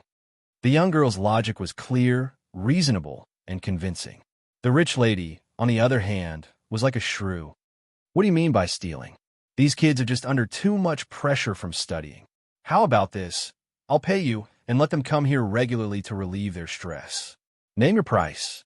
She had heard this move from the rich ladies in the circle. Children were under a lot of pressure, so what was wrong with taking something? They just had to pay a small fee to the stationery store or the convenience store afterwards. Even the owners of those shops welcomed the children. Xiangyi's worldview was greatly impacted. She asked, "You mean you pay these children to steal things? I already said it's to relieve stress. Don't you understand human language? Why do you keep saying steal? Why are your words so unpleasant?" The thorn-headed youth looked at his mother coldly. The other youths had numb expressions on their faces, as if they were used to this. Their family members had also settled things the same way. Yin Jiangxue, who had endured for a long time, said angrily, "As a mother, why don't you think about how to teach your children well? Why do you use such an unorthodox method to solve problems?" The rich lady glanced over. She also watched movies and recognized Yin Jiangxue. She sneered, "I was wondering who it was. So it's a hen that can't lay eggs. What right do you have to talk about others?" Chapter 200. Hearing the words hen that can't lay eggs, Yin Jiangxue's face turned pale. As the saying goes, don't hit someone in the face and don't expose their shortcomings. This sentence was the most hurtful to Yin Jiangxue. The netizens watching the live stream were also furious. Where did this shrew come from? I really want to slap her across the screen. Teacher Yin can't give birth even if she wants to. She's already in so much pain, yet she still wants to expose her scars. I'm so angry. Mother Yin loves children so much. She dotes on Shui like her own son, but she ended up being scolded by this crazy woman. I feel so sorry for her. Sheng Guang immediately hugged Yin Jiangxue and comforted her softly. Yin Jiangxue's eyes turned red. However, the rich woman was not ashamed and instead felt proud. You're jealous of others because you can't give birth. I can educate my son however I want, but it's not up to you to criticize him. Enough. The rebellious young man suddenly hollered and looked at Xiangyi coldly. What did you say just now? Trespassing into someone else's home? She's already committed a crime. Aren't you going to call the police? The rich woman was dumbfounded. Rong, what are you talking about? I'm your mother. How can you let an outsider call the police and arrest your biological mother? Rong Huai clenched his jaw and turned away to avoid looking at her. Xiangyi frowned, and the strange feeling in her heart grew stronger. Lao Wang, the planner, came to her side and whispered everything to her. Xiangyi pondered for a few seconds and said, "Forget it, it's just a few eggs. I don't really care. Besides, you've already cleaned the chicken coop as compensation. Take care, I won't send you off." The production crew was dumbfounded. How could she just let it go like that? The netizens also expressed their displeasure. The actress Yang is just bullying the weak and fearing the strong. She probably thinks that this rich woman's family is rich, so she doesn't dare to go against her. What a coward. But, all of a sudden, the young girl's tone changed. You guys are from Mingxi Boys High School nearby, right? Today is the homecoming day. I'll send you back to school, and each of you will write a self-reflection in front of the form teacher. The rich woman yelled, "Didn't you say that you don't care? Why are you writing a self-reflection?" The youths were extremely excited. Rong Huai's Adam's apple bobbed as he suppressed his emotions and pretended to be nonchalant. "Sure, send us there then." Xiangyi said, "I'll get the car. We've been together for so many years. One car isn't enough for you." The girl said calmly, "Don't worry, I can fit you. It's a convertible." Rong Huai muttered in his heart, could it be a convertible sports car? A few minutes later, everyone looked at the convertible tractor that Xiangyi borrowed from Little Rabbit Farm and fell into a mysterious silence. The corners of Rong Huai's mouth twitched. Why does such a beautiful sister drive a tractor? What are you waiting for? I have a tractor license, Xiangyi said calmly. Rong Huai got into the car expressionlessly. The other children followed. The lady said, "Allow you to come down? How can you sit in this kind of car?" Rong Huai said coldly, "I just want to sit here. Aren't you busy? Anyway, there are teachers in school. You can leave now." Hearing this, the lady hesitated. She did have an afternoon tea salon to attend. Besides, the management of Mingxi Boys High School was very strict. As long as she was sent to school, there was nothing to worry about. At the thought of this, she took out her mobile phone and transferred some pocket money to Rong Huai. Rong, you have to listen to the teachers when you go to school, okay? I still have something to do, so I'll get going first. Send me a text message when you reach school." Staring at her back view, Rong Huai smirked sarcastically. Chapter 201. In her heart, her son would never be the #1 priority. Xiangyi was about to set off when a tall figure suddenly appeared beside her, accompanied by a man's deep and magnetic voice. "Let's go together." She turned her face to the side and realized that it was Sure Sui. Naturally, she sat on her left. The driver's seat of the tractor was very spacious, so it was fine for one person to sit. However, the young lady felt that something was amiss. Before he had time to think about it, another gentle and clear voice sounded, "I want to go too." Xiangli sat calmly on his sister's right. "Huh, brother wants to go too?" It was fine for 2 people to sit in the driver's seat, but it would inevitably be a little crowded with 3 people. The slender girl was sandwiched in the middle like a vegetable leaf in a sandwich. Everyone was dumbfounded. The netizens were dumbfounded. What kind of operation is this? Could it be that the tractor is very attractive to Prince Charming? This scene is so funny. Is this a lifestyle variety show or a comedy variety show? 1, 2, 3, 4, 5, 6. As long as you have a tractor, you can have 6 men. I'm going to order a tractor now. The production team drove another car and followed them to film. Li Jinyu teased, "We're considered to be filming an outdoor scene.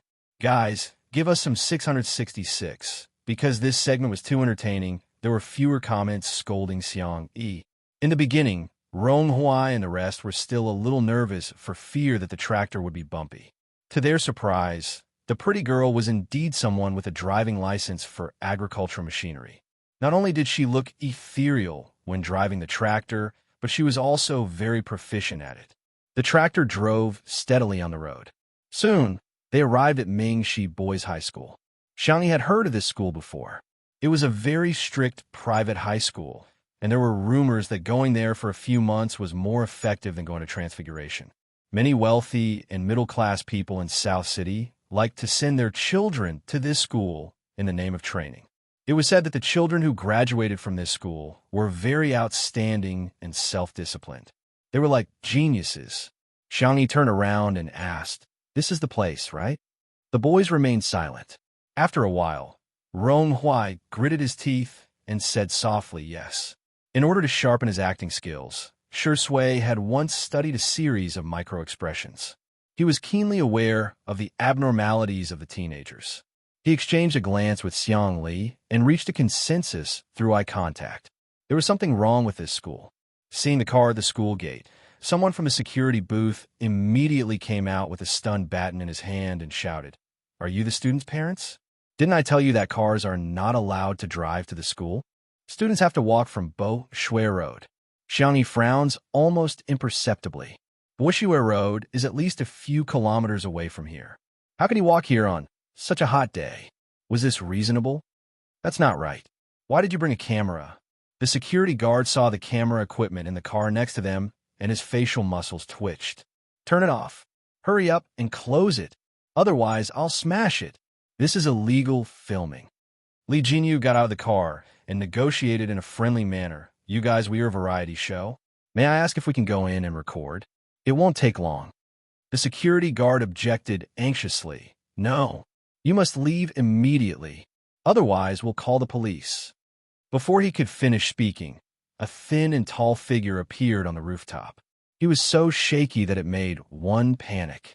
Chapter 202. Li Jinyu got a great shock and exclaimed, "There's a child over there." The netizens in the live stream were also shocked. Is he going to commit suicide? This is so scary. Quick, think of something. Oh my God, how did this happen?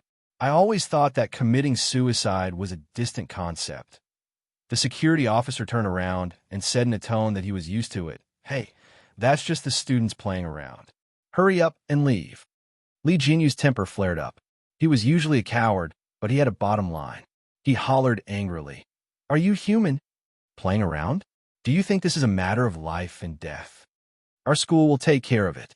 You people don't have to worry about it." The security officer threatened. I said no filming.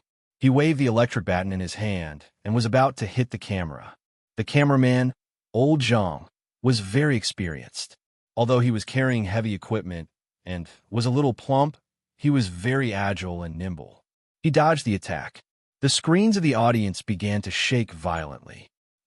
I'm so immersed in this scene, I'm starting to get nervous. Director, you're right. How can you joke about a human life? Mingxi Boys High School? I think I've heard of this school before. It's very strict, the kind where the students can't bear the burden. At the side, Xiangyi had already called the police. She briefly explained the situation and asked the negotiator to come over immediately. The security officer was furious. "Do you have nothing better to do? It's none of your business. It's just a human life." Xiangyi laughed in exasperation.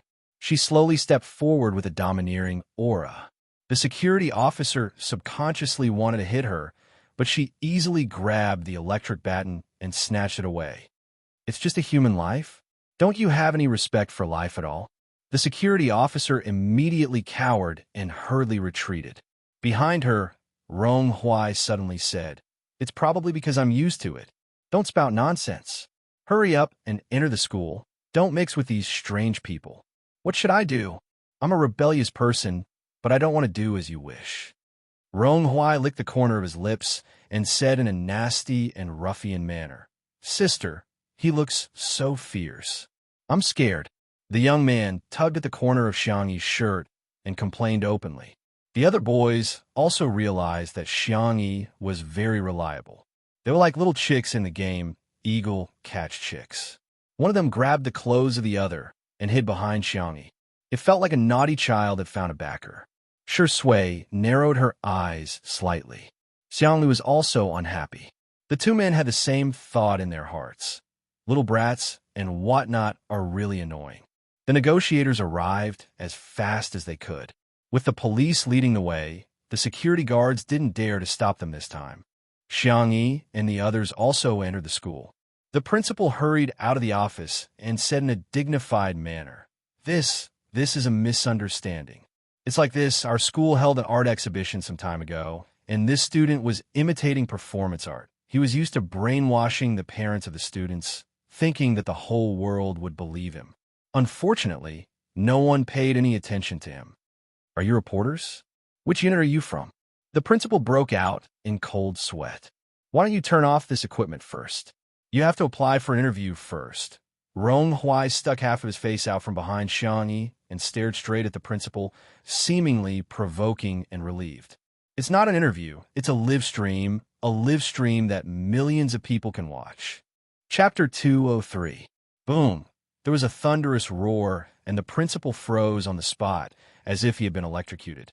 He immediately reacted and blocked the camera with his hand, exasperated. How can you live stream? Turn it off. Turn it off immediately. However, it was too late.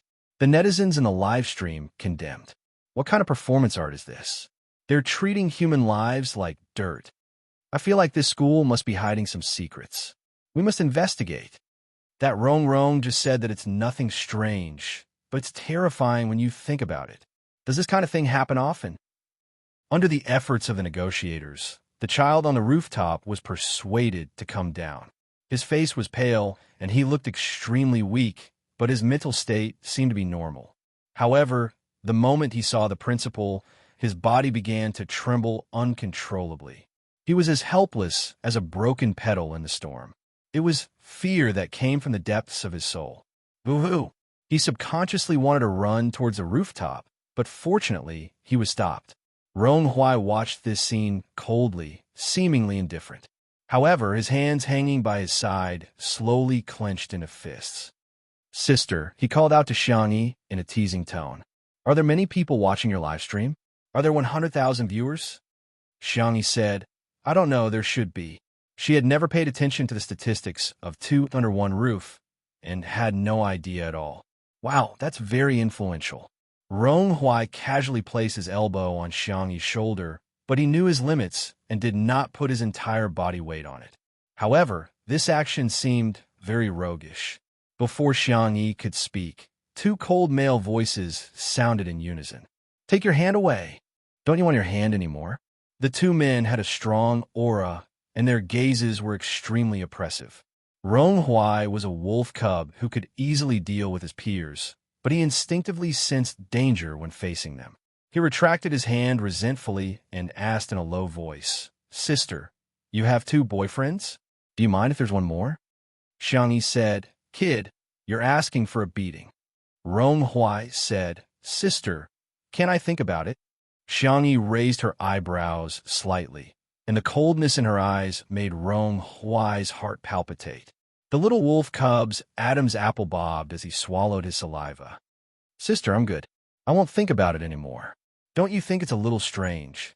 Li Jinyu scratched his head.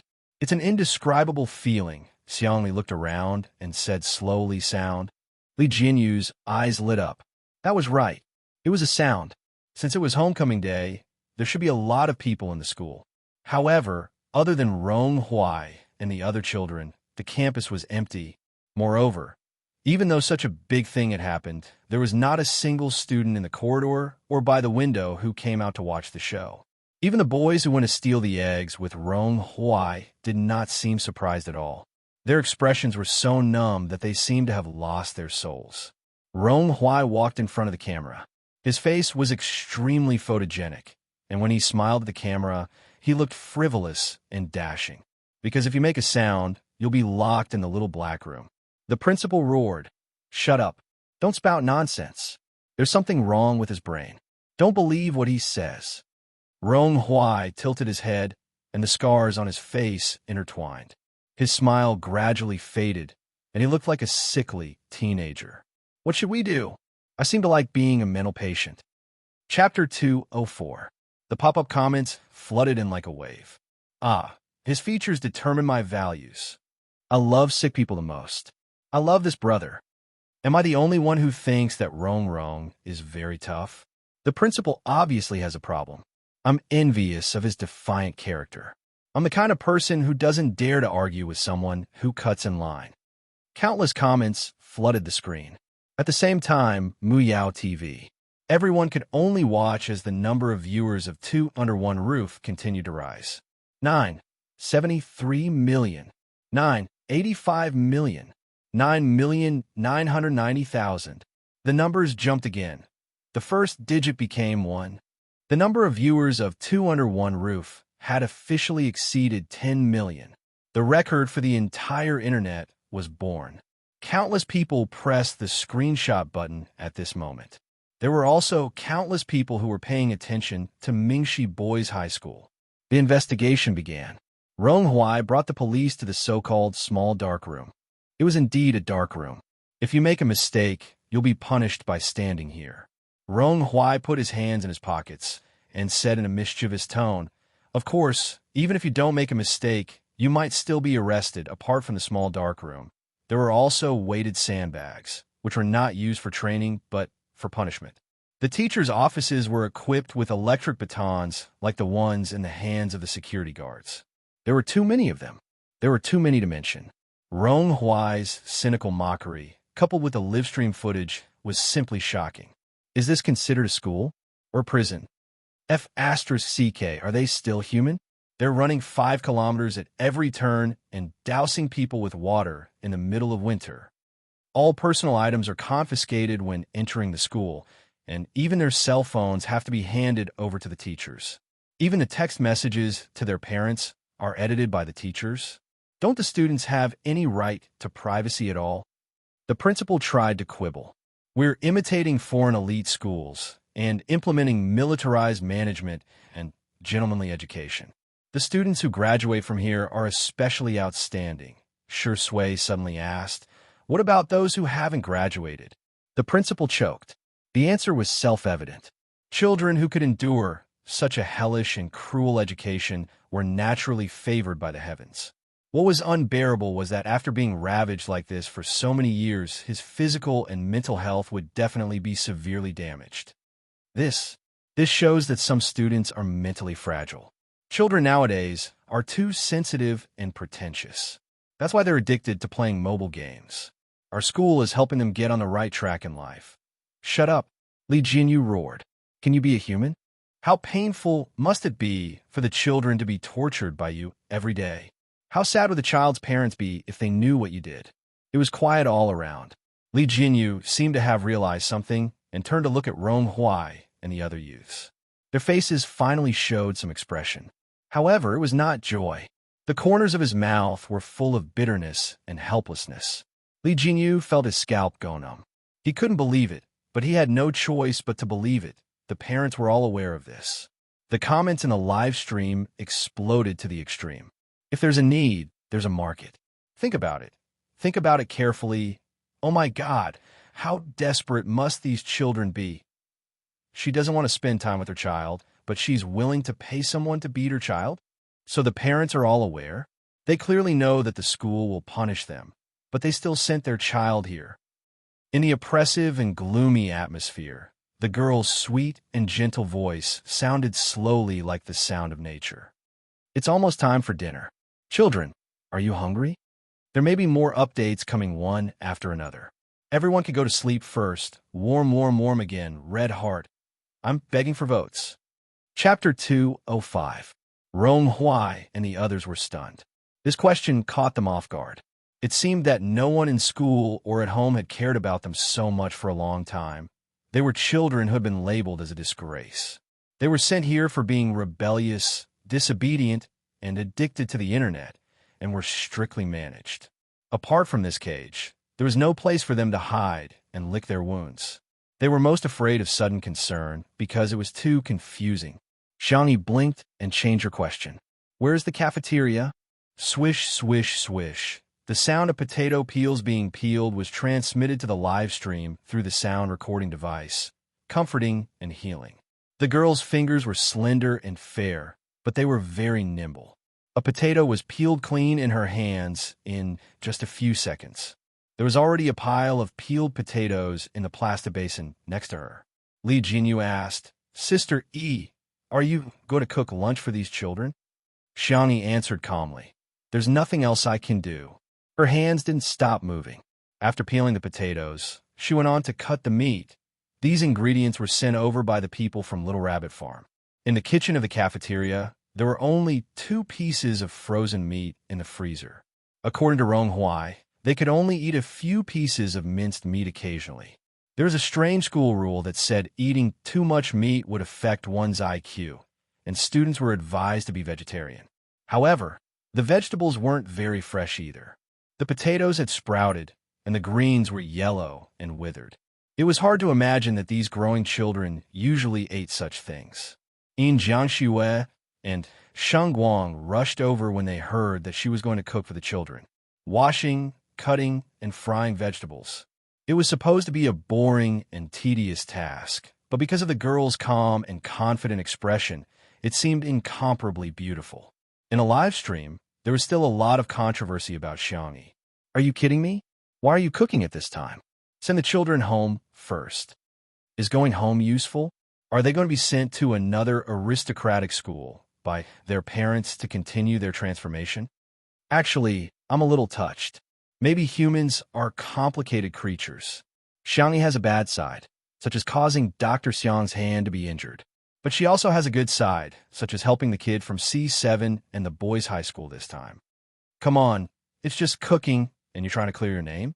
Did you forget how disgusting that B***TCH Xiang was in the video? I'm new here. I don't understand what you guys are arguing about. I just want to say that I'm F***king hungry from watching this lady cook with a shovel. In the school cafeteria, everyone had a big pot. The pot was big, and the shovel was also big. Basically, they used a shovel as a shovel. The shovel was heavy, and the ingredients were in a big pot. Even an adult would find it hard to control such a dish well. Some irresponsible chefs would be too lazy to cook. They would just add water and boil it before sprinkling some seasoning on it. At most, it could be considered cooked. It could be said that it was difficult to swallow. However, Xiangyi was seriously frying every dish in the pot. Her clean and milky white little face was covered in fine sweat. She didn't say a word and finished cooking 6 pots of dishes. At this time, the rice was ready. "Let's get some food for the children first. I'll make seaweed and egg soup," Xiangyi said to Rong Huai, who had been watching for a long time. The corners of the thorny little wolf cub's mouth twitched. "You want me to get food for them?" Xiangyi didn't say anything and just stared straight at him. 1 second, 2 seconds, Rong Huai couldn't take it anymore. He looked away and whispered in a low voice, "F***CK, don't look at me like that. I get shy too." Chapter 206. Students from all over the school gathered in the cafeteria one after another. If it were any other school, it would be extremely noisy with hundreds of boys gathered together. But here, no one made a sound, and it was so quiet that even the sound of breathing could be heard clearly. No one spoke, and no one had any expression. They were all numb, mechanical, and zombie-like. It was unimaginably oppressive. They didn't even dare to imagine what kind of means the culprit had used to make them so obedient. However, when the window was opened, the rich aroma of food filled the air. Following their bodily functions, they subconsciously chased after the source of the aroma. Plate after plate of piping hot food was pushed out. Vegetarian 3 delicacies: scrambled eggs with tomatoes, stewed beef with potatoes, grilled eggplant with sliced meat, vinegar cabbage, fried pork liver with cucumber. They were all very common cafeteria dishes, but they exuded a rare, domineering aroma. The most intuitive feeling was that they were hungry. The demon-like cooks had disappeared and were replaced by Rong Huai and a few of his close friends. The young man knocked the bowl with his spoon uncomfortably and said arrogantly, "It's time to eat. Get your own plates and line up." No one dared to move, for fear that it was a dream. The group of children stared at the food eagerly, looking like they wanted to eat but didn't dare to. They were like stray puppies who only dared to hide in dark and dirty corners and didn't even dare to approach the trash can. In a live stream, I'm getting old and I can't watch this anymore. I'm in tears. Hurry up and eat. Everyone has to eat 2 more bowls. Okay. They've trained people to be more obedient than dogs. Their goal has been achieved. It's their victory, but it's the children's sorrow. Finally, someone was really craving for food and slowly took the first step to the window of the cafeteria. Rong Huai subconsciously tightened his grip on his spoon, feeling like the protagonist of a comic who had been given the important mission of saving the world. Which dish do you want to eat? His tone was fierce, but he was very generous with the rice. He scooped a large spoonful of each dish, for fear that the person who got the food wouldn't be full. After the first person, there was a second one. The line formed a long queue. The first child who got the food carefully stuffed it into his mouth, and his eyes instantly widened. Cooked, and very tasty smell. He was stunned for more than 10 seconds before burying his head into the rice. As he ate, tears began to fall. More and more children joined in the food-eating camp. Everyone ate with great relish, as if this was some kind of precious delicacy in the world. At first, Li Jinyu was a little puzzled. He tasted the food. Although Sister Yi's cooking was good, there was not much room for her to show off. To be honest, the taste of these dishes was far worse than what she usually cooked. Xiangli saw his doubts. He pushed his silver-rimmed glasses and said in a low voice, "The best seasoning in the world is hunger." In an instant, Li Jinyu suddenly understood why Xiang Yi wanted to cook for these children. Because he was really, really hungry. He turned his face away and blew his nose vigorously. F*CK, these scumbags. After scooping the last bowl of soup, Rong Huai was so tired that he almost couldn't lift his arms. However, when he saw Xiang Yi coming over, he immediately straightened his back and pretended to be cool and aloof. In the next second, a fragrant meat bun was stuffed into his mouth, accompanied by a quiet and gentle voice. "Let's go eat." Chapter 207. Rong Huai was stunned for a moment before he mumbled, "Do you think I'll eat it just because you asked me to?" He subconsciously chewed on it. Xiang Yi smirked and said, "Spit it out, then." Rong Huai turned around and said, "No." It smells so good. It smells so good. It smells so good. Pretty Sister's culinary skills are amazing. Xiang Yi found a corner to sit down and rubbed her sore wrists. She was tired too, but she didn't want to express it. A tall figure suddenly appeared beside her. Xiang Yi turned around to see that it was Shui. He was on the phone with someone. "Okay, send me a digital copy of the contract when settled." After hanging up, the man took out a packet of portable ointment.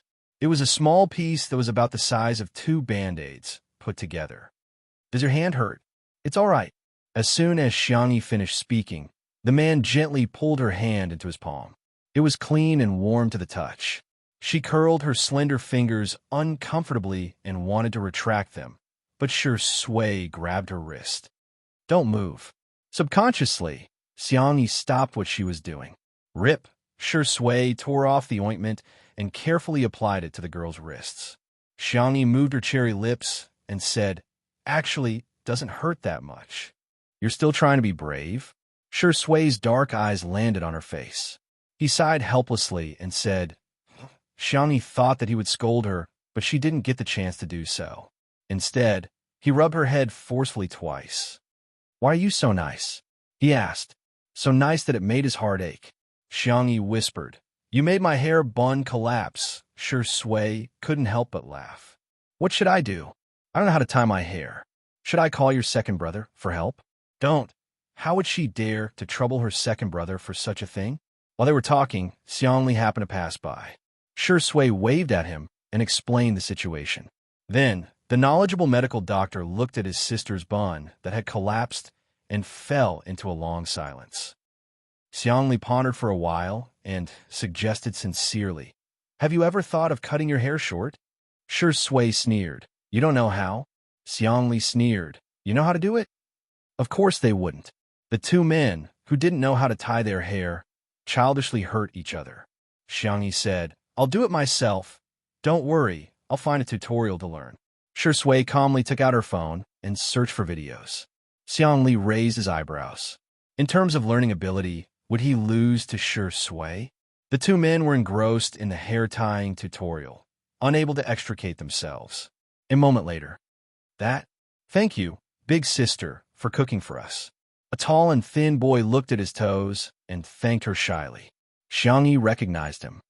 It's you? It was the boy who went up to the rooftop.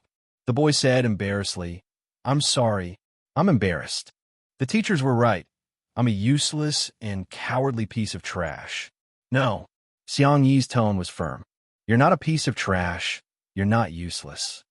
You might not even know what your talent is. You might not even know what your hobbies are. You might become a super powerful person in the future or develop a strong interest in a certain field. You're still very young, and there are endless possibilities. There are too many beautiful things in this world that you haven't had the time to experience. Life is long, and the pain you're going through now is just a short period of time in your life. Life is irreversible. It's irreversible. So no matter how difficult it is, you have to live on and live on peacefully. You're an independent individual. You are yourself and the meaning of your existence. Chapter 208. The boy listened quietly, and his dark eyes lit up. His family would only say, We're doing this for your own good. We've sacrificed so much for you, yet you're letting us down. Are you worthy of us? He had apologized countless times and even hated himself for it. He hated himself for not being a smart child, for not having a lively personality, and for not having a good EQ. Coming to Mingxi Boys High School was the beginning of hell. His body, personality, dignity, privacy. Everything could be trampled underfoot. Trash, trash, coward, useless. These insulting words would be heard all the time. However, she said, You're important. You have to live well. Your existence is meaningful. The boy couldn't help but sob. Seemingly panicking over his loss of composure, he rubbed his eyes with his hands, trying to hold back his tears, not daring to make a single sound. However, for some reason, the more he wiped, the more his tears fell. A teenage boy crying like this should have been a ridiculous scene, but this moment, it somehow seemed sad and pitiful. Xiangli was silent. In fact, he didn't quite understand human emotions. When it came to rationality and sensibility, rationality would always prevail. However, Xiangli knew that his sister couldn't stand such things. She might seem distant, but she had a soft heart. He silently handed his sister a clean handkerchief. Xiangli froze for a moment before taking it. There seemed to be an invisible tacit understanding between the siblings. Even without words, they understood each other's feelings. Her brother wanted her to comfort others. Xiangli got up and gently patted the boy on the back. She said gently, It's okay, you can cry. The boy couldn't hold it in any longer and burst into tears. It was as if he had been venting his emotions for a long time. It was more like he was relieved of a heavy burden. He covered his face with the handkerchief and cried his heart out. The camera captured this scene from afar. Although the guests had turned off their microphones and couldn't hear clearly, their body movements had the function of conveying words. It was the most primitive and direct expression of emotions. Damn it, something went in my eyes. Sigh, it'll be fine if you just cry it out. You don't even dare to cry. It's so sad. How should I put it? The vase fairy may have a lot of bad points, but she also has a good side. When she's gentle, she can be quite piercing. Seeing that Xiangyi was coaxing the boy, Rong Huai, who was not far away, gnawed on his sixth bun. It's amazing that you can cry. When he was in kindergarten, he cried very fiercely and would even roll on the ground. Suddenly, there was movement at the door. There were cries, shouts, and hurried footsteps. It was his parents who had rushed over after hearing the news. Some parents who didn't know what was going on hugged their children, and the whole family burst into tears. They had only heard that the management here was strict, so they had spent a lot of money to send their children here. After the children had been brainwashed, they did not dare to say anything at home, so they did not know that the children had suffered so much. There were also parents who anxiously asked the police at the scene, Why did they close such a good school? Where are our children going if they're locked up? Did you misunderstand? The principal and the teachers are doing this for the good of the children. Do you know that there is severe corporal punishment in this school? But our children's grades have improved, and they've become obedient. If you close the school, what if they become rebellious again? Chapter 209. You can't just find fault with a child. Parents have the responsibility to educate him too. We're so busy. How can we have the time to teach him? Please, don't close the school. Upon hearing their conversation, Rong Huai's eyes were full of disgust, and he was so angry that he ate another bun. What an annoying adult. However, he habitually looked around, only to find that his parents were nowhere to be seen. He paused in his chewing and returned to being a frivolous prick.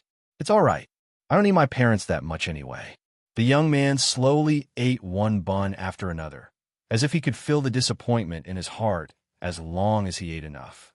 A sharp-eyed parent saw Xiangyi and stepped forward to criticize her. Who told you to be a busybody? Do you think you're a judge who brought the production team here to uphold justice? Let me tell you, we don't need it all.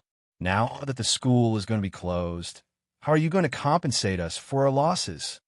Xiangyi remained calm and waited for the other party to finish throwing a tantrum before saying leisurely, I forgot to tell you that this program is a live stream. She shrieked and cursed. Why didn't you say so earlier?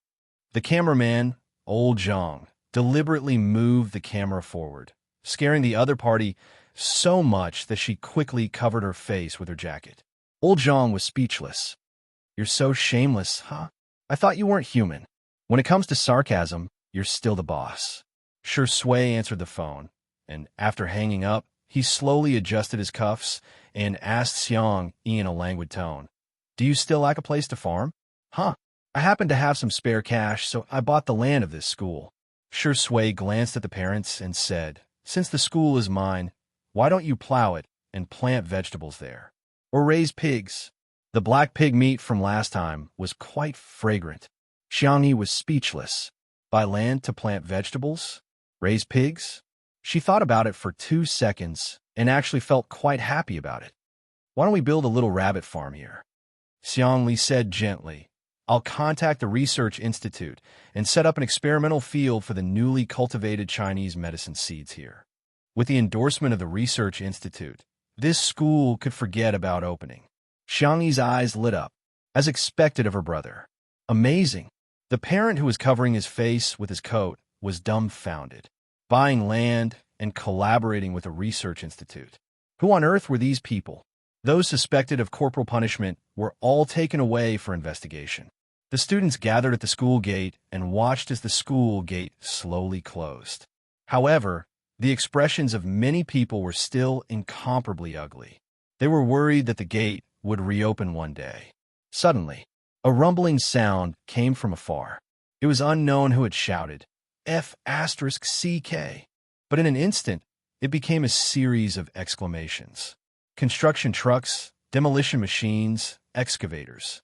Countless vehicles drove over and honked their horns. Doo-doo. At the front of the excavator, Si Chuanbai, who was dressed in a suit and leather shoes, was expressionless. He looked like his heart was as still as water. Shi Sui noticed him and smiled at him with her arms crossed. Si Chuanbai was speechless. He was a dignified manager. Not only was he ordered to buy land, but he also had to rent an excavator. It was too difficult. It was too difficult for him. Sheng Guang also drove over with his wife, Yin Jiangxue. The two of them were carrying a plaque that had just been written. The elegant and unrestrained semi-cursive handwriting was written, Little Rabbit Farm 2.